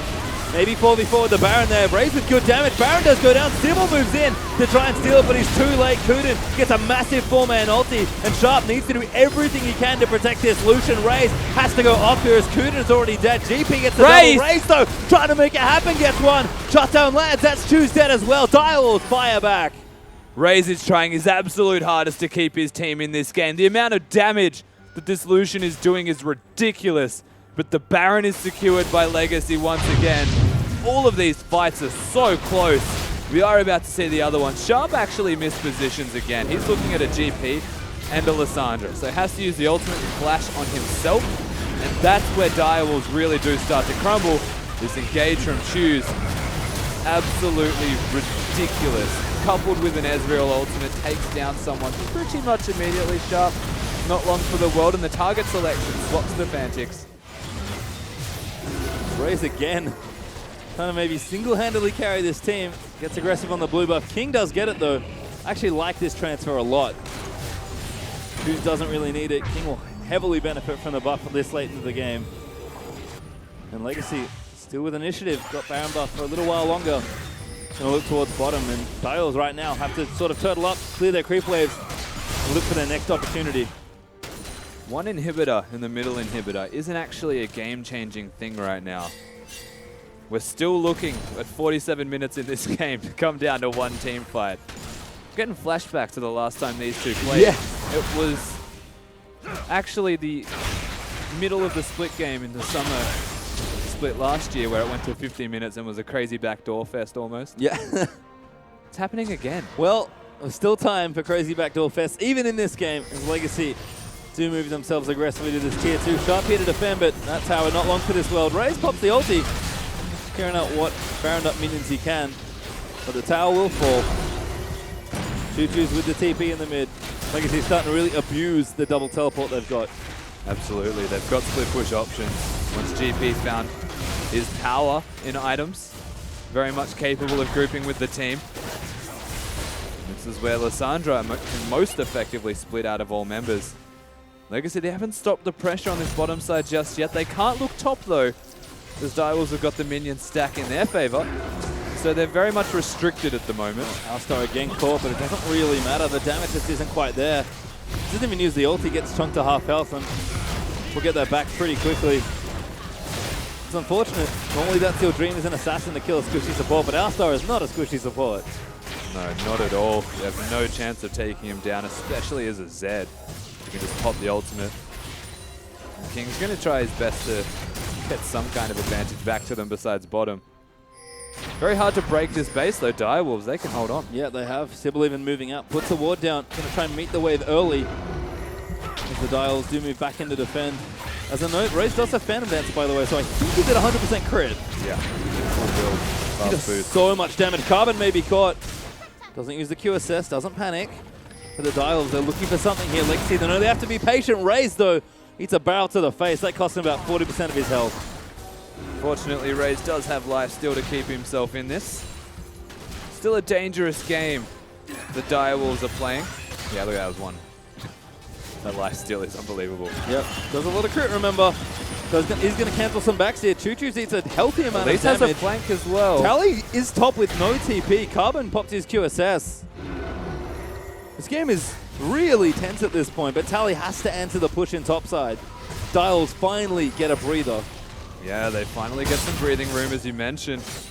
And it comes back to almost a reset point with that inhibitor not being too far away from spawning. And honestly, it is down to one fight now. Just the amount of damage in this game on It's almost unreal. everyone Yeah. is absolutely unreal. Well, that's the volatile nature of this particular game, right? There's so many carries, there's not enough tanks to effectively look to engage, to dive. They have to respect everyone's damage equally. Even a 1-7 Lulu has enough damage to kill someone. I wonder what Sharp's last item is, by the way. You mentioned a defensive item. He has gone Spectre's Cowl. It should be a Banshees. Looks like it.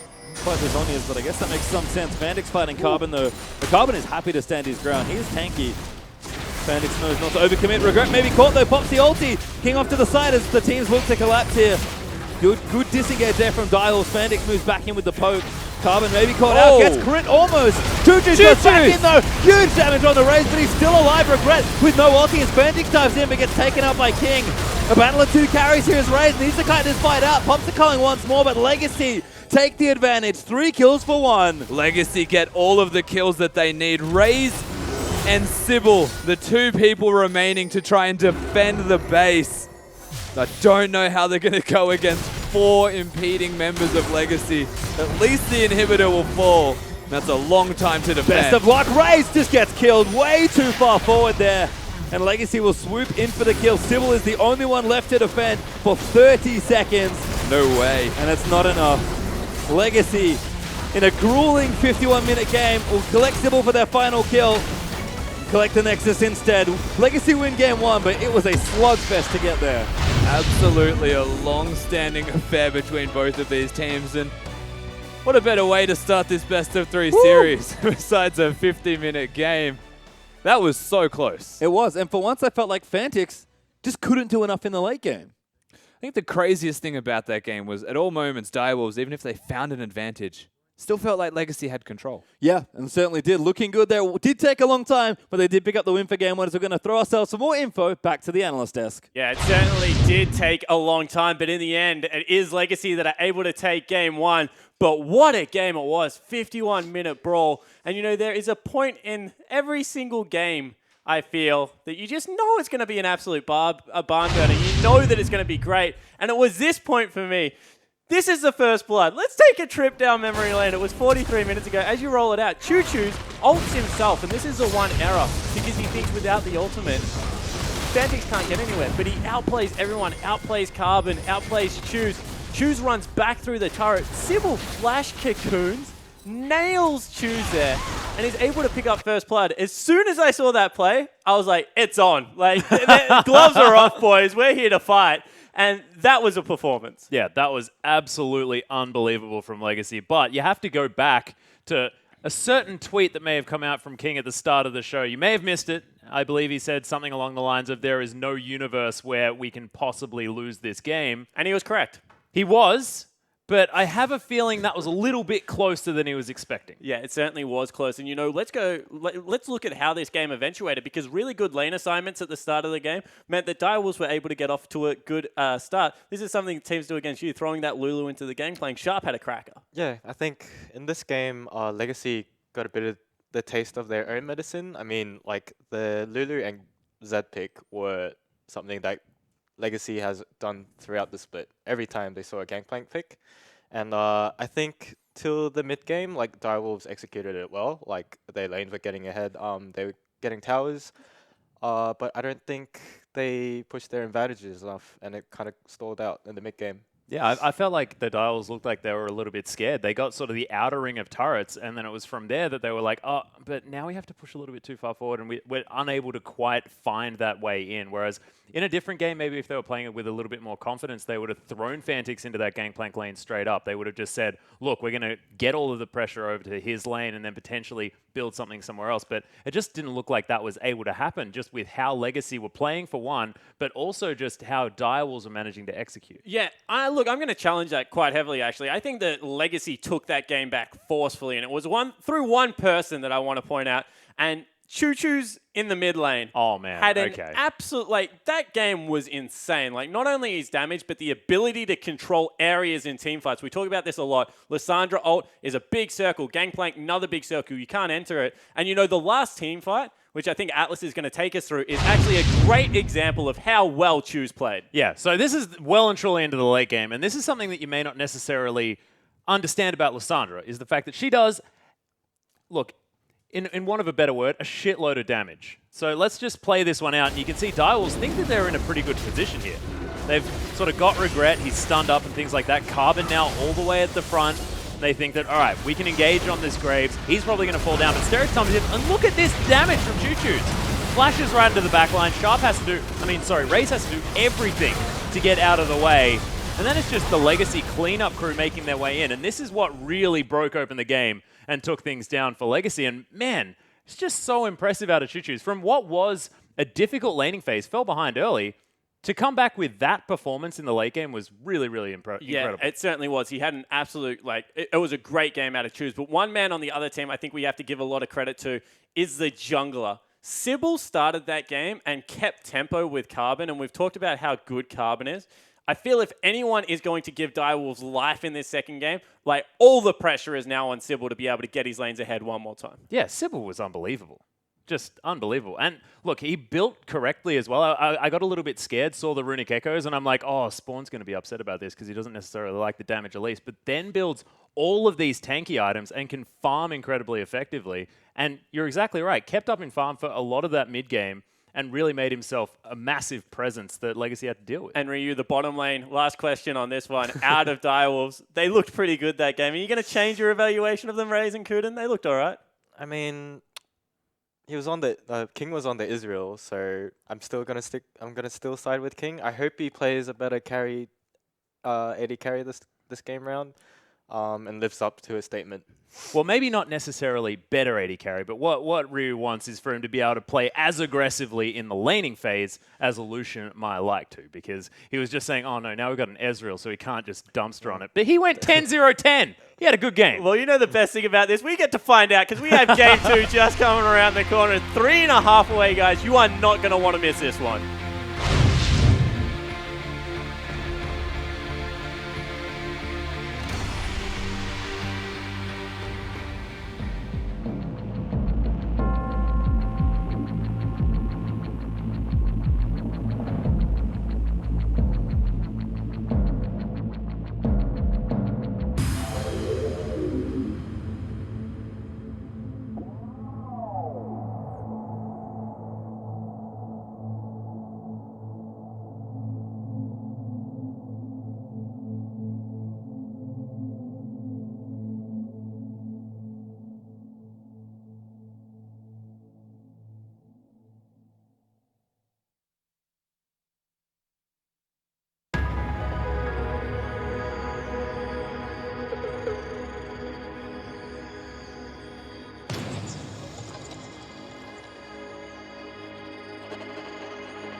Welcome back to the OPL, guys, where we just saw Legacy take Game 1 versus the Direwolves in our OPL Legend match. However, we do have a contest on social media. We want to hear from you guys at home. Who you want to duo queue with?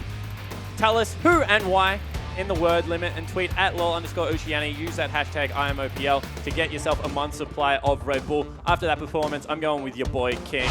You know, I'll support that guy to the end of the earth. He went absolutely off tap. However, want to get back to the series at hand. Legacy take Game 1. Pressure on Direwolves now. You know, they're the OPL champions right now, the OPL Legends.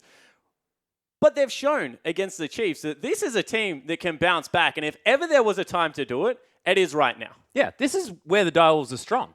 They've managed to drop Game 1. This is all part of their plan. They come back, double the power because they're the Direwolves. It's just what they've shown us over and over again. Yeah, it certainly is. And, you know, I want to really explore this because if Direwolves are going to come back, you have to think that it might be through the greed of Legacy. We've talked about it time and time again. Willingness to take early fights and pick scaling champions at the same time might ultimately be Legacy's downfall. Yeah, I do think the previous game, Legacy did get a bit greedy with the picks. They picked Gangplank and Graves at the same time. I think Direwolves made a very smart move by banning the Rek'Sai and then taking the Elise early. That made Legacy default to the Graves, which had no laning pressure early, which made Gangplank fall behind and have Direwolves early control of the game. So do we think that maybe on the side of Direwolves it is up to Sybil to get themselves back into it, but is without Rek'Sai on the board, if Elise gets taken away, is there a jungler that Carbon can go to that is going to keep pace with that?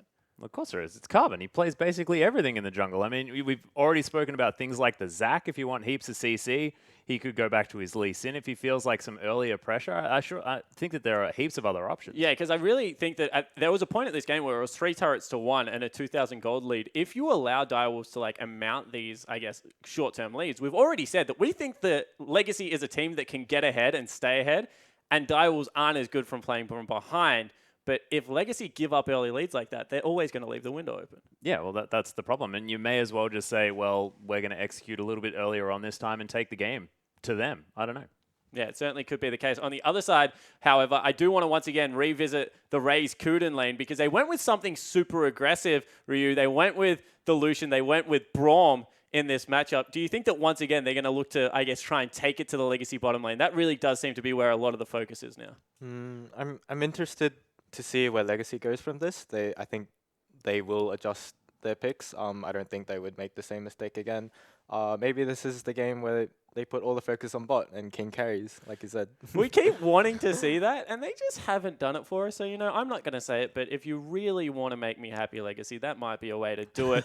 Looking across into the top lane as well, we put a lot of emphasis on Sharp and the shot calling he brings to the team, but a very good laning phase. Wasn't able to translate any of his pressure, however. Is this a Lulu top lane pick, or did Sharp misplay a certain point of this game where you thought he could have really taken over?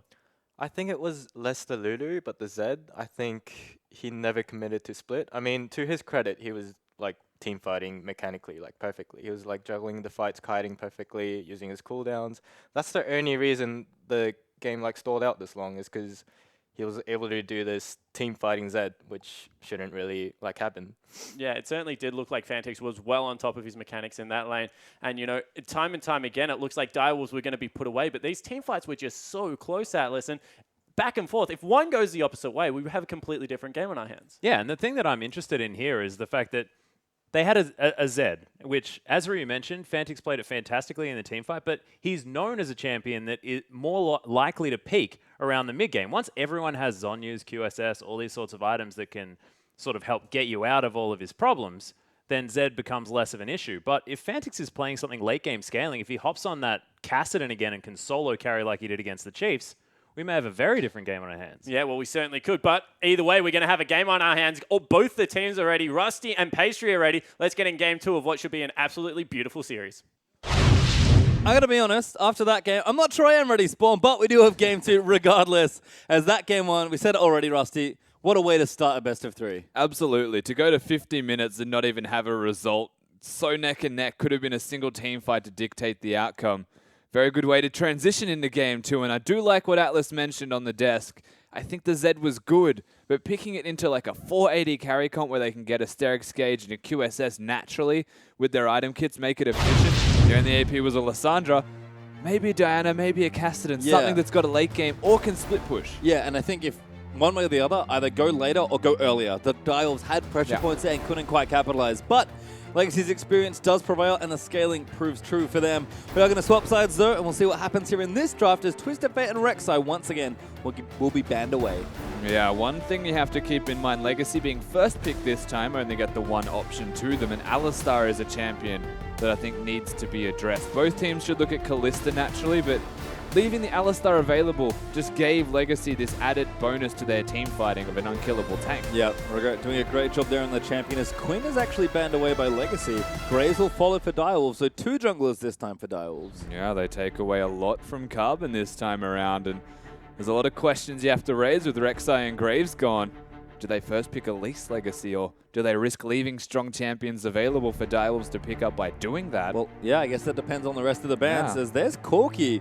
Definitely a strong champion, worthy of a ban, but Lulu, Gangplank, Rise all spring to mind pretty quickly there for the Direwolves. They left GP open. They wanted Lulu when they had the option.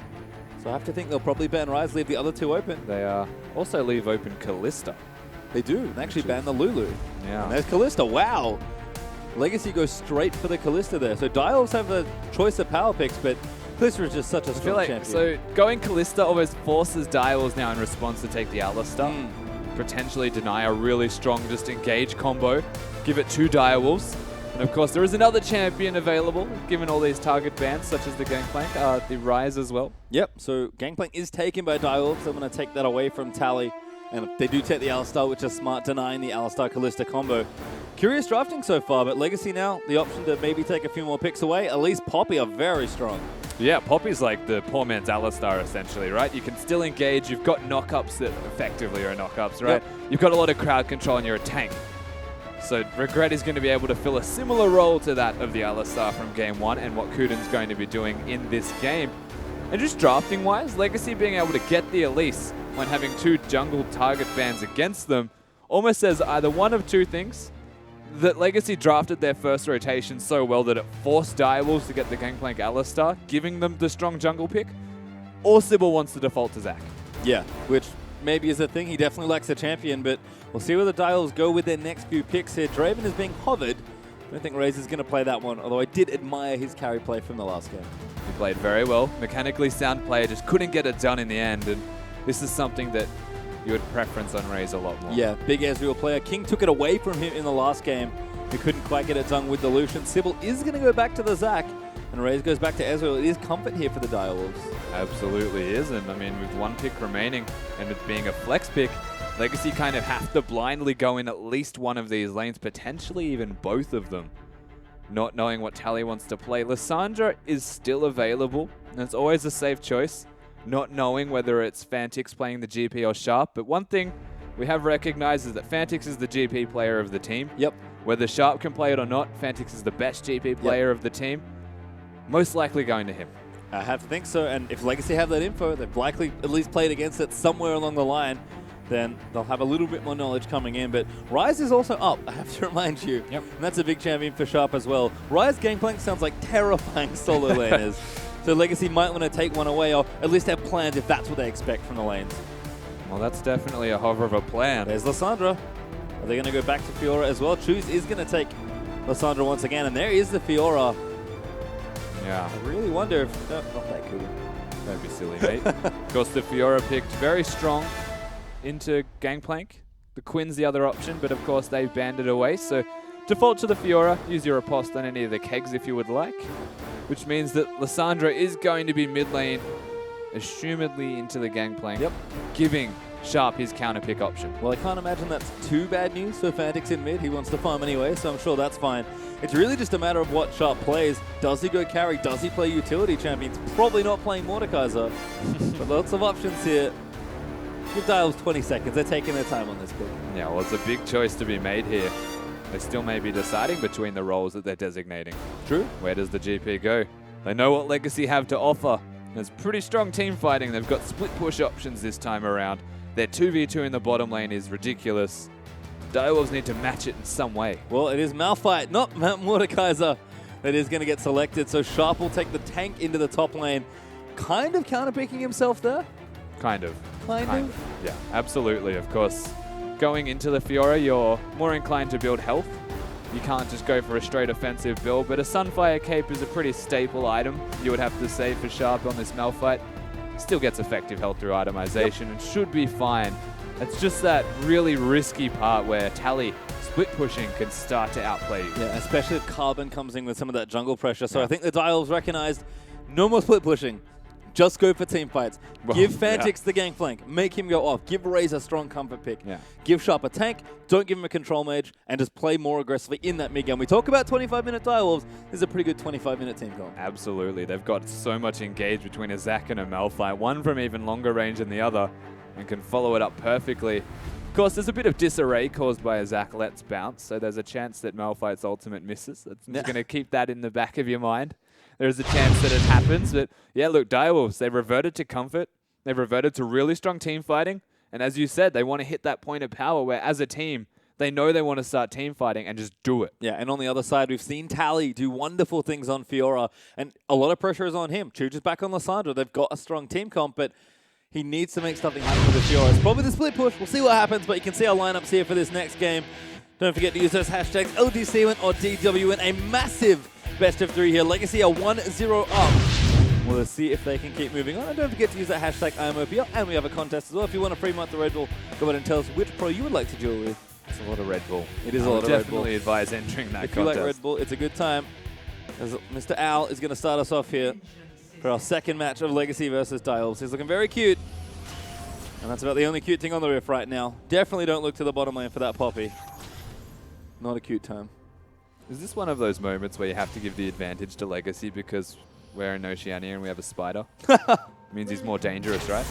Well, certainly watching his play, I would agree. As we do have a tweet from Soul Strikes, actually. Former Direwolves jungler, of course. As an ex-Direwolfian, I know Direwolves get stronger with each loss. Have to agree. They took the OPL Legends title from Chiefs after dropping a game. They will have to rattle it back 2-0 if they want to keep their title. But we know Carbon and Co.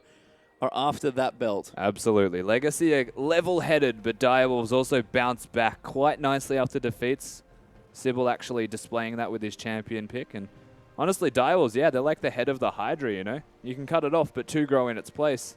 They just feel to get stronger with every single loss. That's why they're so good in best-of series. Yep, and I feel like although Raze had a good game 1, the power has been shifted from top to mid in a lot of ways here. Regret is going to meet up here with Kuden. Good pulverize zone. That's great damage. Yeah. King and Regret, a little too aggressive. Don't know where they're going. No, so they're like, why are you going to the Dragon Pit, man? King and Regret, they're going to stop the Gromp, though, you would have to say, from going down. And it's going to happen again. They might just pay the price for it, though. Oh, Whoa. pulverize. A little short there for Kuden. Raze, though, getting good damage in. Just literally zoning them off the wave right now. Zoning them off the wave. Denying the Gromp is a small victory here for Legacy, but wow. This is cute, but good ward there from Legacy. Still zoned. Yeah. Direwolves are going to stay here. Yeah, why not? The creeps are dying. Might as well wait off. Now have to move back because they do want to collect their last hits. And Legacy actually will make it in time. They do miss 2, though. Yep. I think they got XP for one of them. They did lose 2 actual creeps, though. So Ray's going to start up here. And that's actually a nice little lead. Absolutely. That's a level 2 advantage to be established by Direwolves already. And you have to keep in mind, to be able to zone a duo lane away from the first wave's minions dying is a very difficult thing to do, given the way the minions interact on wave number 1. No ganging up. Certainly not this time. Sybil nice and low in the jungle, but should be just fine. In case anything goes wrong, I suppose he has the passive. But Choo Choo's playing up, looking for that Q. Does land it in onto Fantix. I can't believe they gave him Lissandra again. Choo Choo's almost single-handedly won them that first game with his team fighting engages. The interesting thing to me, though, Peishu Time, is they've given him the Lissandra, but they've also said, we'll just build tanks, really. Like, kill us now. Yep. It's impossible. Well, Carbon, didn't quite spot him, I don't think. Well, there's a blue ping there. Carbon instead actually going topside, wants to gank Sharp. And Sharp, only level 2. Going to be pretty vulnerable here. Good vital proc there. Tally going to keep getting his hits in. There's another one behind it. Sharp has to flash. Good cocoon though from Carbon. Barely gets him out of the minion wave. They may look to dive. Riposte is in there. Carbon will move in for it, and first blood goes to the Elise. They pick up first blood. Sybil's here. He is there, but I don't know if he can fight Carbon 1v1. He's going to make a go of it. Kali's going to move up here as well. Sybil is going to have to flash out of the way. Just too aggressive here from the jungler. Carbon almost going to go down, but Tally going to turn him into bloblets. Carbon smites one of them. Oh, no! He's getting used. One of them's cancelled. Sharp completes the other one. Oh, that was glorious. Both members teleporting to ensure he stays alive. Sybil does get out, thank you to his team, and should not die to the double golem. He's going to take them. Gets close. He'll be okay. That's also no teleport for Fantix, and he's having a bad time in this lane. The coordination from Direwolves you'll have to question. They're both teleporting to keep him alive. I'm not sure if that was intentional, going on individual bloblets to give him enough health for Krugs. But you know what? You take what you can. Well, Carbon is going to take the red. Oh, no, maybe not. Sybil over the top. Does have his smite, but wants to go in for Carbon. Does smite the red away, though. Fantix actually back, so Carbon's safe there. Smart move from Carbon, but doesn't quite get the buff he wanted. That was brilliant from Sybil. No one would expect the Zac to still be there. Absolutely no reason to still be there. But he is. And now Raze could be in trouble. Kuden moves in for the combo, does land it in onto Regret. But just some trade damage back and forth. Ren there gets a bit of extra damage down as well. Right now you can see Raze lost hitting just fine as we have Spooks. Once again, the OPL pros weighing in the token OCE head ram comp from Direwolves. That's absolutely what it is. They've got some giant heads to ram right now, having a Malphite Alistar Zac. It's just the unkillable teamfight comp. You win it around 25 minutes, you just actually run at them. They've got insurance policy Fantix there as well as Sybil makes his way to the bottom side. Kuden going to flash in for the pulverize. Looks for Regret. Doesn't land in though. They have to chase him for it. Regret is going to deny that E from Sybil. So no success, just a couple of summoners there. That was entirely the flash from Regret. That was phenomenal work from him. Kuden delayed the W, I will say, as long as possible. Gave him an opening to flash out, and that's exactly what happened. They defused what could have been a dire situation. Well, instead, as Chuchu's going to get aggressive on the Fantix, pops that W. Fantix hits the oranges and gets out. But you can see he's trying to trade back, but he's so far behind in CS in this game. 20 down already to this Lissandra. Yeah, absolutely struggling. Gangplank's never picked for his laning phase, whereas Lissandra, having that passive, free spells used, can be entirely for harass. And now that level 6 procs, it doesn't make life any easier for Fantix. Only for Choose. Yep, you can see he's just got the Sapphire Crystal and the Corrupting Potion. Going to try and keep up in gold by parlaying what minions he can, but it's a tough time here for Fantix early on. We know he's a good laner, but this is a tough lane to try and navigate. So if he can get the farm, see what he can do in the team fights. Well, that's all he's aiming towards, of course. The Gangplank ultimate, very much an underestimated spell. Does an abundance of damage, or at least controls zones in fights, and that's the one thing Direwolves have got going for them indefinitely, is between their team composition, controlling set zones in team fights. Sharp never has to use his ult. He can just walk at them, whereas Sybil can use the Elastic Slingshot and zone them away. If they ever use the spell to dodge the Slingshot, then Malphite can ult them. Well, multi-burnt in the mid lane for Fantix, but to clear out creeps here. Nice little keg, so he didn't get the back minions. But he's going to go back, just has to recall. Try and make something of this as we have Destiny weighing in this time. I'm the Choo-Choo's Lissandra train, 2-0 LGC. Got your hashtag LGC win, mate, but He chooses chooses him. Well, after the last Lissandra game, I don't think I can blame Destiny. Absolutely. There is, again, I mentioned this in the drafting phase, there's no reason to give him Lissandra based off that Game 1 performance. Legacy even have shown they can flex it. Big risk from Direwolves, but they have, again, they've picked their team composition to combat it, at least. Definitely just doing some scaling here. Sharp not having the best time in lane, but he's alive, which was potentially a worry earlier on when Carbon came. He's still here, though, but Sharp playing nice and smart. Cocoon goes wide. Just a bit of tower pressure here from Legacy as Carbon's going to go back to his jungle. Yeah, I'm not entirely sold on the strategy there from Carbon. Should have just recalled in the bush, I guess, but wanted to stay around, get some extra farm. Didn't really have a solid reason to go back. They don't get anything from it, but it's also because Tally was erring towards the side of the bush where Carbon was, so there was never a chance that Sharp was going to go near it. Yep, just not a good time. Sharp still farming up. Like we said, the solo lane is for Dials behind in CS this time. Fantix actually pretty far down, but catching up relatively well. It does have a Sheen now, but Choo-Choo's with almost a Catalyst completed and a blasting one. It's now with blue buff. Going to start making Fantix's life a little bit more miserable. Raze, though, keeping up nicely in the bottom side, even versus the Kalista right now. But it's just farming across the board here. Direwolves playing it much more patiently this time. Yeah, absolutely. And they are looking to hit their one big item spikes as well. Not just the Cinderhulk for Sybil, but the first makings of a resistance, whether it be the Spectre's Cowl or some form of armor. Of course, you would wager Spectre's Cowl. Is then a really big sign that they can start team fighting. Even the Glacial Shroud for Malphite works towards strengths as a team. Not just the level 6. Do you look at the Direwolves composition and say they're strong? They do need some kind of resistances. Yeah, they'll need a bit of time. And Legacy might be able to put the pressure on earlier. 4 teleports in this game as well, so to look for quick map movement. King and Regret still busy taking these out. Looks like both bottom lanes do want to recall. Ezreal going to get the first one in. A little late on that tier, but should be okay to stack it up. Yeah. I think he has enough for tier and Sheen. Tier Sheen, yeah. Sybil, into the mid lane. Tutu's though just going to back off and just kind of reminding Tutu's that he's in the game. Yep. Level 7 Zac can jump from some pretty outrageous locations, especially given how far that elastic slingshot was. Level 9 as well is like 3,000 range roughly. It's something absolutely ridiculous.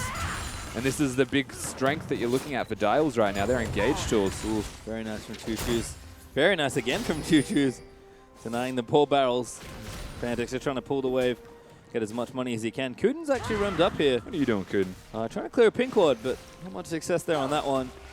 Melee champions versus Lysandra always feels kind of bad, man. Sybil Oh, wow. going for top. Looks in at the Tally. Actually goes past him now. Sharp pops the ulti. GPL down as well. Sybil pops the left bound Tally out of riposte. Sharp going to flash in for it. Sybil follow flashes, and he will collect the first kill. Tutu's is here though. Sybil is around. Does get the ulti popped out, but Sharp is out of mana. Fanatics cannot come out of that mid lane. Teleport, So Sybil will die teleport. this time. Oh no, Fanatics. He will TP in. Now going to try and turn it around. Sybil though comes back to life and instantly dies. Fanatics has to get out. He's already taken too much damage, and Sharp is going to get left hung out to dry. That is the funniest thing ever. They teleport the first time to save him. This time, Fanatics has no health to actually get back into the fight and pays for it. And these two, I'm not surprised that they're going at it right now. Surprised it took this long. Yeah, exactly. But Legacy is still coming out ahead from this. Yeah, really nice movement there from Legacy. Good attempt from Direwolves, and I love the tower dive there. Ray's now going to find Regret, but not quite enough. Nice Q. Just a bit of poke damage down to the Poppy. And that's exactly the composition that Direwolves will be utilizing. The Zac uses the slingshot. If you force the riposte, you force any kind of defensive spells, whether it's a flash from King even, then the Malphite can go in for free. There is this free tool to engage. The same thing with Alistar. You've got this extra option to go in just because Zac is there. See Fanatics barreling off whatever he can. Going to get some bonus gold. Gets low there, will Carbon, but takes the Rift Herald buff. You can see Legacy up about 1,500 gold. Closer to 1,000. Some of the gold ticks back over. And again, just sort of letting things scale up. Nice play on the top lane from Dials. Answered nicely by Legacy. Does leave us at once again a very close game 12 minutes in. Yeah. But I doubt we'll see nearly as much scaling as the last game. Teams are going to start to get aggressive here, and they both have good tools to do so. You never know. Direwolves have got this never say die attitude, so if they fall any further behind, who knows when the game will start to really explode out. We've explained their points of power, of course, Direwolves. Mid-game, they really want to look to spike, but the dangerous thing about that is King will be spiking with 2 items, whereas Raze is a little bit longer. Sybil and Carbon at it again. Going to dance their way out. Regret looking for Raze. Does get him into the wall. Damages that. King takes him out. And the Legacy bottom lane able to force the kill. In fact, Sybil's maybe in trouble now as well. Fade's call used. They want to go in for it. Sybil no passive. Does pop the ulti. GP ulti there, but it's not quite enough damage. That's the second kill. And Kuden maybe going to make it a 30. Does have his ulti. He'll pop it. Choo-choo's here though. He's going to lock him up. Kuden moves in and needs to wait for the ulti to wear off. He gets locked up by the snare. Still the ulti as it finally wears off. And they are going to keep chasing, and they will get it. They got Carbon too, but they do get the kill in the end. The Alistar goes down. And Legacy, they are turning on the heat. They're making sure that their advantage is pushed as far in their favor as possible. And this is the proactive Legacy that you don't want to be up against. If you give them a lead early, they can run away with it. Yep, and choose again. Great movement there with the ultimate. Dials playing reactive. Never what we want to see from them. Choose here as well. Nice little barrel there from Fantix, but Choose just takes it on the pin. It's a lot disappointing. I mean, instantly Raze dies. That was just so simple from Regret to execute on. Knocks him against the wall. Carbon comes in, and Lissandra's already rotating down. There's no way for Fantix to get there besides the ultimate. He was in base and does not have the teleport. Accidentally just used that one earlier. That's a nice rock. We're going to watch them slowly dive Alice. In fact, the rock is probably more interesting than diving an Alistar with his ult on Carbon. Dies. But good play nonetheless from Legacy. Starting to continue to be active. Raze looking to die again. King takes him out, and now the bottom lane starting to really go at it. Regret, great W there, but Sharp's here as well. Waiting for it to wear off. Tally down here also. King actually going in onto Sybil. Fantix finally rotates down. King gets the first kill, but they need to lock down this Kalista. King though just going off. He's 1v3 right now, but Sharp lining up the ulti. Will pop it, takes it down. Fantix going to collect it and the shutdown. It is so difficult to kill this Kalista at the moment. They have to bide their time and let him take someone out from the zoning of Legacy before they can even look to kill King. And this is at 14 minutes in the game. Kalista should not be left available at the moment. She is absolutely first pickable, and you should not be giving it. And this is the worry about Direwolves, is they play so well when ahead, and classically they've played decently from behind, but it feels like right now they're still learning how that all works as a team with all their changes. And right now, behind a significant chunk of gold, 15 minutes in, 3k down, Legacy just outplaying them around the map. In fact, Fantix, Sybil goes in. Uh-oh, Cocoon immediately. Cocoon here as well, locked up by the ultimate. Game's playing ultis there. This might be an overstay actually for Legacy. Sybil is going to flash out of the way, but Carbon's going to follow him. He's going to get the kill, but they want Choose. That's the target. Cocoon though, a little too low. Forced to pop the ulti. Good snare there from Choose. He flashes out of the way. Malphite's here. Sharpie going to try and collect it, but King's here as well. Choose is low. Fantix will take him out. And King can't quite get there on the Ren. No, King not able to come in time. Choose does go down after using the flash to get out. Takes a lot of effort to kill a Zac. Sybil's not going to go down without a fight. And Alistar conveniently placed with Fantix to secure a kill. They get one back on the board for the Direwolves and a double buff for Fantix. A step in the right direction, if not a small one. Oh yeah, Fantix got the last shutdown and that last kill as well. So all of a sudden, that could be the Trinity only Force 10 at least. CS behind. I think it might be a Trinity Force with a bit extra. The Legacy is not done. They're going to go topside now. Kuda trying to save him. King getting so aggressive once more. Yeah, that was a BF sword with the Trinity Force. Fantix is online. Fantix is a very big gangplank. And if anything, that means their one carry is monstrously large. Raze is always going to be a facilitator on this Ezreal. He does damage, but he's gone immediately for the Frozen Fist. So more about utility, and as is the entirety of the Direwolves side. Yeah, jungle battle once again. Carbon chunking Sybil down to about 60% health. And looks like red buff is not up. And Carbon going to try and lay a trap here. Sybil bludges the slingshot, gets the spiderlings, takes him out. Fantix busy with the Raptor though. And Sybil smites it away from him. Yeah, vision control is most important. The Raptors, the big Raptor, I guess, is the one that you shouldn't be taking away from junglers because the smite is invaluable in competitive play. Interesting stuff here though, Legacy. They've decided to readjust their strategy. They've put their bottom lane top. They know that King is just monstrously ahead. And hello, Raze. Yeah, Raze got out. Tally. Oh my god. That's not going to be the last time we see that, you would have to wager. There is no way for Raze to afford any magic resistance this early in the game. And that is already a huge Lissandra. Raze needs to show respect now to the map. There's 3 deaths. I mean, that he's actually a little bit behind on items despite good CSing. And King with those 4 kills is nice and accelerated. Manamune QSS would normally be the way you want to go, but Raze just doesn't have money for the Manamune part yet. As Tally takes the bottom outer. Yeah, well. King's showing. His bite's as big as his bark as well. This AD carry off. At least the bot lane off. Bot lane looking good so far. Choo Choo's going to clear out that pink. Fantix still scaling. Kind of unlike the last game, I guess. Fantix will take a little longer to be relevant. He does have good items now, but it only gets better for him. I felt like in the last game, Zed sort of hit a cap. Yeah, absolutely did. But it does mean that Fantix is going to have to play from behind for a little while longer. And Legacy with a lead very rarely let go of it. We say the same thing about the Direwolves, but unfortunately only one team can be ahead. And 18 minutes in, it is LGC. with that 5k gold lead. Of course, Legacy have shown that they can play from behind also. Whereas Direwolves generally quite untested at winning from behind.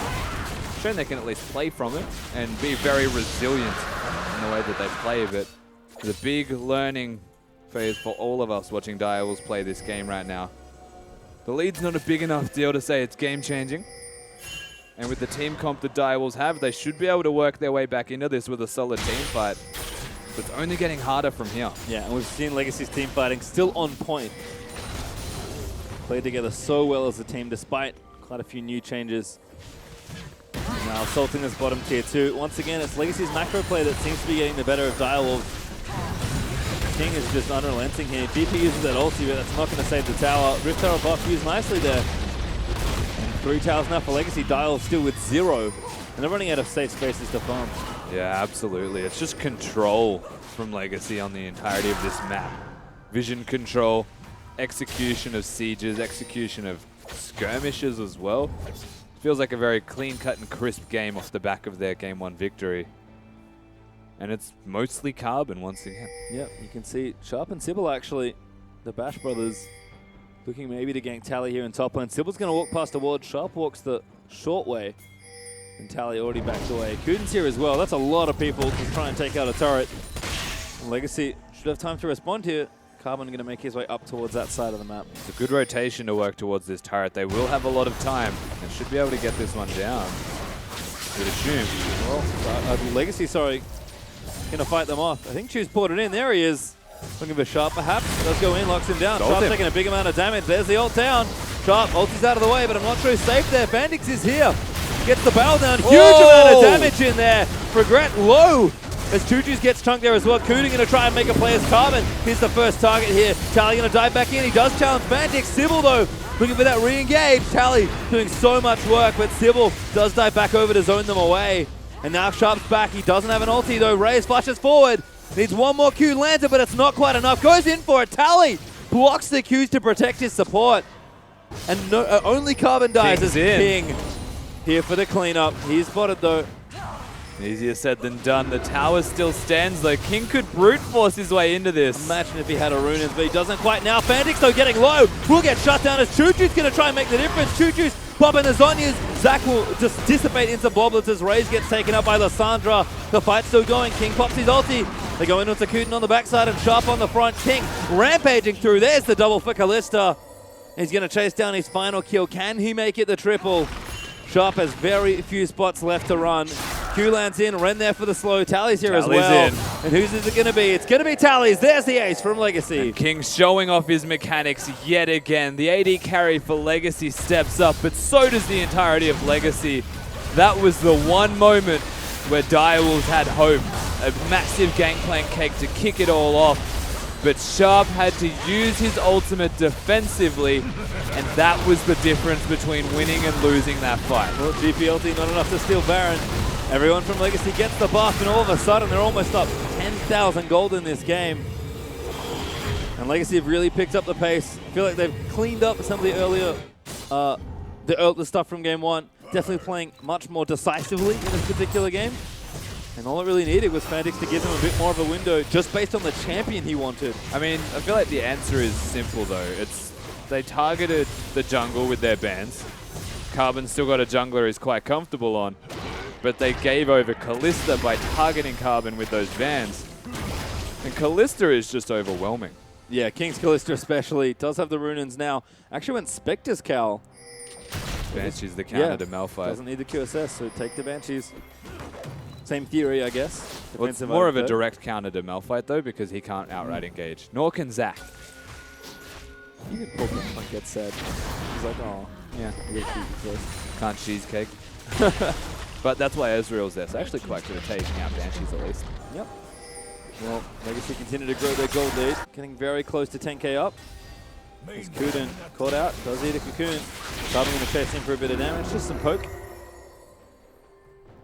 Yeah. Shows the major stylistic differences, though, between Sybil and Carbon. They both played a game of Elise right now. Sybil will hit the Cocoon, poke in ranged form. Carbon just puts his face in it. Hits the Cocoon, just changes to Spider and just goes in to do as much damage as he can. Tally now in the bottom lane. Starting to get that split push on as well. He's had the Hydra for a while. Now has Black Cleaver. So Sharp actually pretty low on items. Nice auto there from Carbon onto the keg. Feels like Direwolves have to play patiently, but playing a losing game almost at this point. They're going to have to wait quite a while or capitalize on Legacy's mistakes to stop what's happening in this game, because Sharp cannot stand here anymore. Tally is so strong. I mean, with a team composition that wants to spike at mid-game, to be behind now. Ooh, maybe a fight on though. Fate's Call used, Ray's already low. Legacy just going to go top lane. They take the out, tier 2, sorry. And Tally's still putting on pressure here in the bottom side. Sharp doesn't even have his TP, and he's busy. Vandix here with Carbon. Does actually auto the barrel. Takes out the turret. No, not quite yet. Vandix still in trouble. Going to get chased down. Chuju's looking for it. Smites down for the slow. Vandix can't get out of it. He does pop the origins, but he won't live long enough. Carbon able to take it out. Tally moves over for Sharp. It's just too easy for Legacy. And now it's becoming that surgical cleanup duty. Carbon even with no health, flashing to the right position. Tally was aggressive, does get the tower. Now he doesn't have to be careful at all. Ray's here, that's maybe something he has to respect damage-wise. Carbon and Chu staying, even though they're low. Regrets here as well. There's nothing that Direwolves can do. They have 2 tanks and an Ezreal that's behind. Yeah. And King right there in the back pocket. When tanks get behind, they generally stay behind. When your team consists of entirely tanks, getting back into a game against the Kalista, Fiora, Lissandra is a very tough thing to do. Direwolves drafting almost coming back to bite them because of this. And if Fantix isn't an assassin and Sharp's not dealing damage, then who is on this side? Well, right now, not too many for Direwolves as Legacy collected Dragon on the way out of just ravaging through Legacy's base. Bottom inhib, open and exposed. Legacy, massive gold lead here in this game. And Tally can split push. Legacy can do whatever they want. They've got their teleports up. They've got all the gold they'd ever need. King is absolutely massive. And Direwolves just have to wait and hold on. And with the bottom inhibitor down, if it even comes back to the second Baron, then Legacy will still find themselves in a commanding position. It's the inhibitor that is the worst towards getting the Baron. Forces teleports at the bare minimum. And speaking of... Yep, Sybil actually killing a pink ward, gets denied. That was adorable. Speedruns. Speedruns out of the way. Sharp locked down though. Tally able to get it there. Choose pops the ulti. Tally doesn't even need his. Just too much damage already. That Malphite is real squishy. And Sharp couldn't use his because it's not available. So 0-5-3, this Malphite with entirely tank items gets shredded like butter through a... Yeah, hot butter with a knife. I said that totally in order. I got you. Yeah, nice. But Legacy again, yeah, just so commanding. And now King's even pushing by himself there in that mid lane. Legacy, no, they only have to break 2 more points. Baron not up. So why not split push? King feeling confident. Dodging out a Sybil there who was looking to get something started. And Legacy brute forcing this game. That tower's dead. Absolutely. There could be all 3 inhibitors about to fall. Direwolves desperate. You're going to try something. Panic pops the ulti. Kudu goes in, but Tally with a very nice process. Regret dives in with the ultimate. Gets the knockdown. They're going to try and lock down this Alistar. And King is just on the front line firing away. Good re-engage there from Direwolves, but I don't think they've got enough damage here. King able to get the first kill. Takes out the Malphite. Regret takes out Kudin. And Ray's now going to get dived on. Tally able to switch things up as King is leaping forward into the enemy team. Fantix looks to be the next victim. Chuju's locks up Ray's on the other side as Tally wants to take him out. Ray's going to make the outplay, but Chuju's able to collect him on the end. And King's still alive. Legacy going to knock down these towers and claim the game. They sweep Direwolves to take the OPL Legend title. Absolutely right, Legacy. They get themselves the title in convincing fashion. Got to pick up people to end the game because why not? Yep. Look, 2-0. Styles trying to fight, but Legacy is going to take out the Nexus. Sybil, the last blob standing, does not get it done. And it's so weird to me because every Legacy game I watch, they win game 1 and then they go crazy in game 2 and win, but they almost lose. They get a little too ahead of themselves. A very nail-biting game 1, and Legacy have a clean second game. Absolutely. Legacy, they start game 2 ahead and they just continue that trend, pushing it upwards. And you just don't let them get ahead. Don't give them Kalista. Don't get Lissandra. What do? I mean, you only have 3 bans, so can't really ban all that away. But Chuju's train certainly rolling as the Legacy hype's looking good. Let's get more info from the guys at the analyst desk. Thank you so much, guys. That, in the end, was a 2-0 for Legacy. Close game one, much more one-sided game two. Let's have a look at why exactly that was the case. I know that, Ryu, you especially think that a lot of this occurred in a very greedy champion select out of Direwolves. Wouldn't say it was greedy. It was just I don't think they had a clear game plan going into this game. They definitely needed more damage, and they definitely needed like more volatile lanes. I mean, there was no lanes to gank for Direwolves. They had like a Malphite into a Fiora, they had a Gangplank mid, and they had an Israel into like a Kalista lane. Yeah, kind of what we explained with Infernum game one versus the Chiefs. If you don't have anywhere for your jungler to go, it's just so easy for Carbon to invade time and time again into what is a weaker opponent this time in the Zac and dictate the pace of the game. Never really got to that point where Sybil was that wrecking ball and able to gank across the map. One player I do want to point out, however, on Direwolves' side that had a very good performance is their mid laner Fantix. We've been waiting for this guy to, I guess, arrive and live up to his superstar hype, Atlas. Seems like this series has proven once again that he is the guy to watch in the mid lane. Yeah, but the issue with this game was the fact that the Direwolves also knew that their one superstar on this team, based on the fact that he was the only one that had any capacity of doing damage, was Fantix. They moved him around and delivered him as many kills as they possibly could, but it just wasn't enough because you look over on the side of Legacy and they've just got so many tools for dealing damage. Yeah, they certainly do. And one other area, I guess we hit on it all night, is the bottom lane. We said, will Legacy allow themselves to play utility down there again, or will they go for a kill lane? Answer was kill lane. Were you happy with the boy King? Did he come through for you at the end? Yeah, I know King was feeling really good when he got that solo kill down at bot. I could see his face, and I'm excited for what he's going to tweet.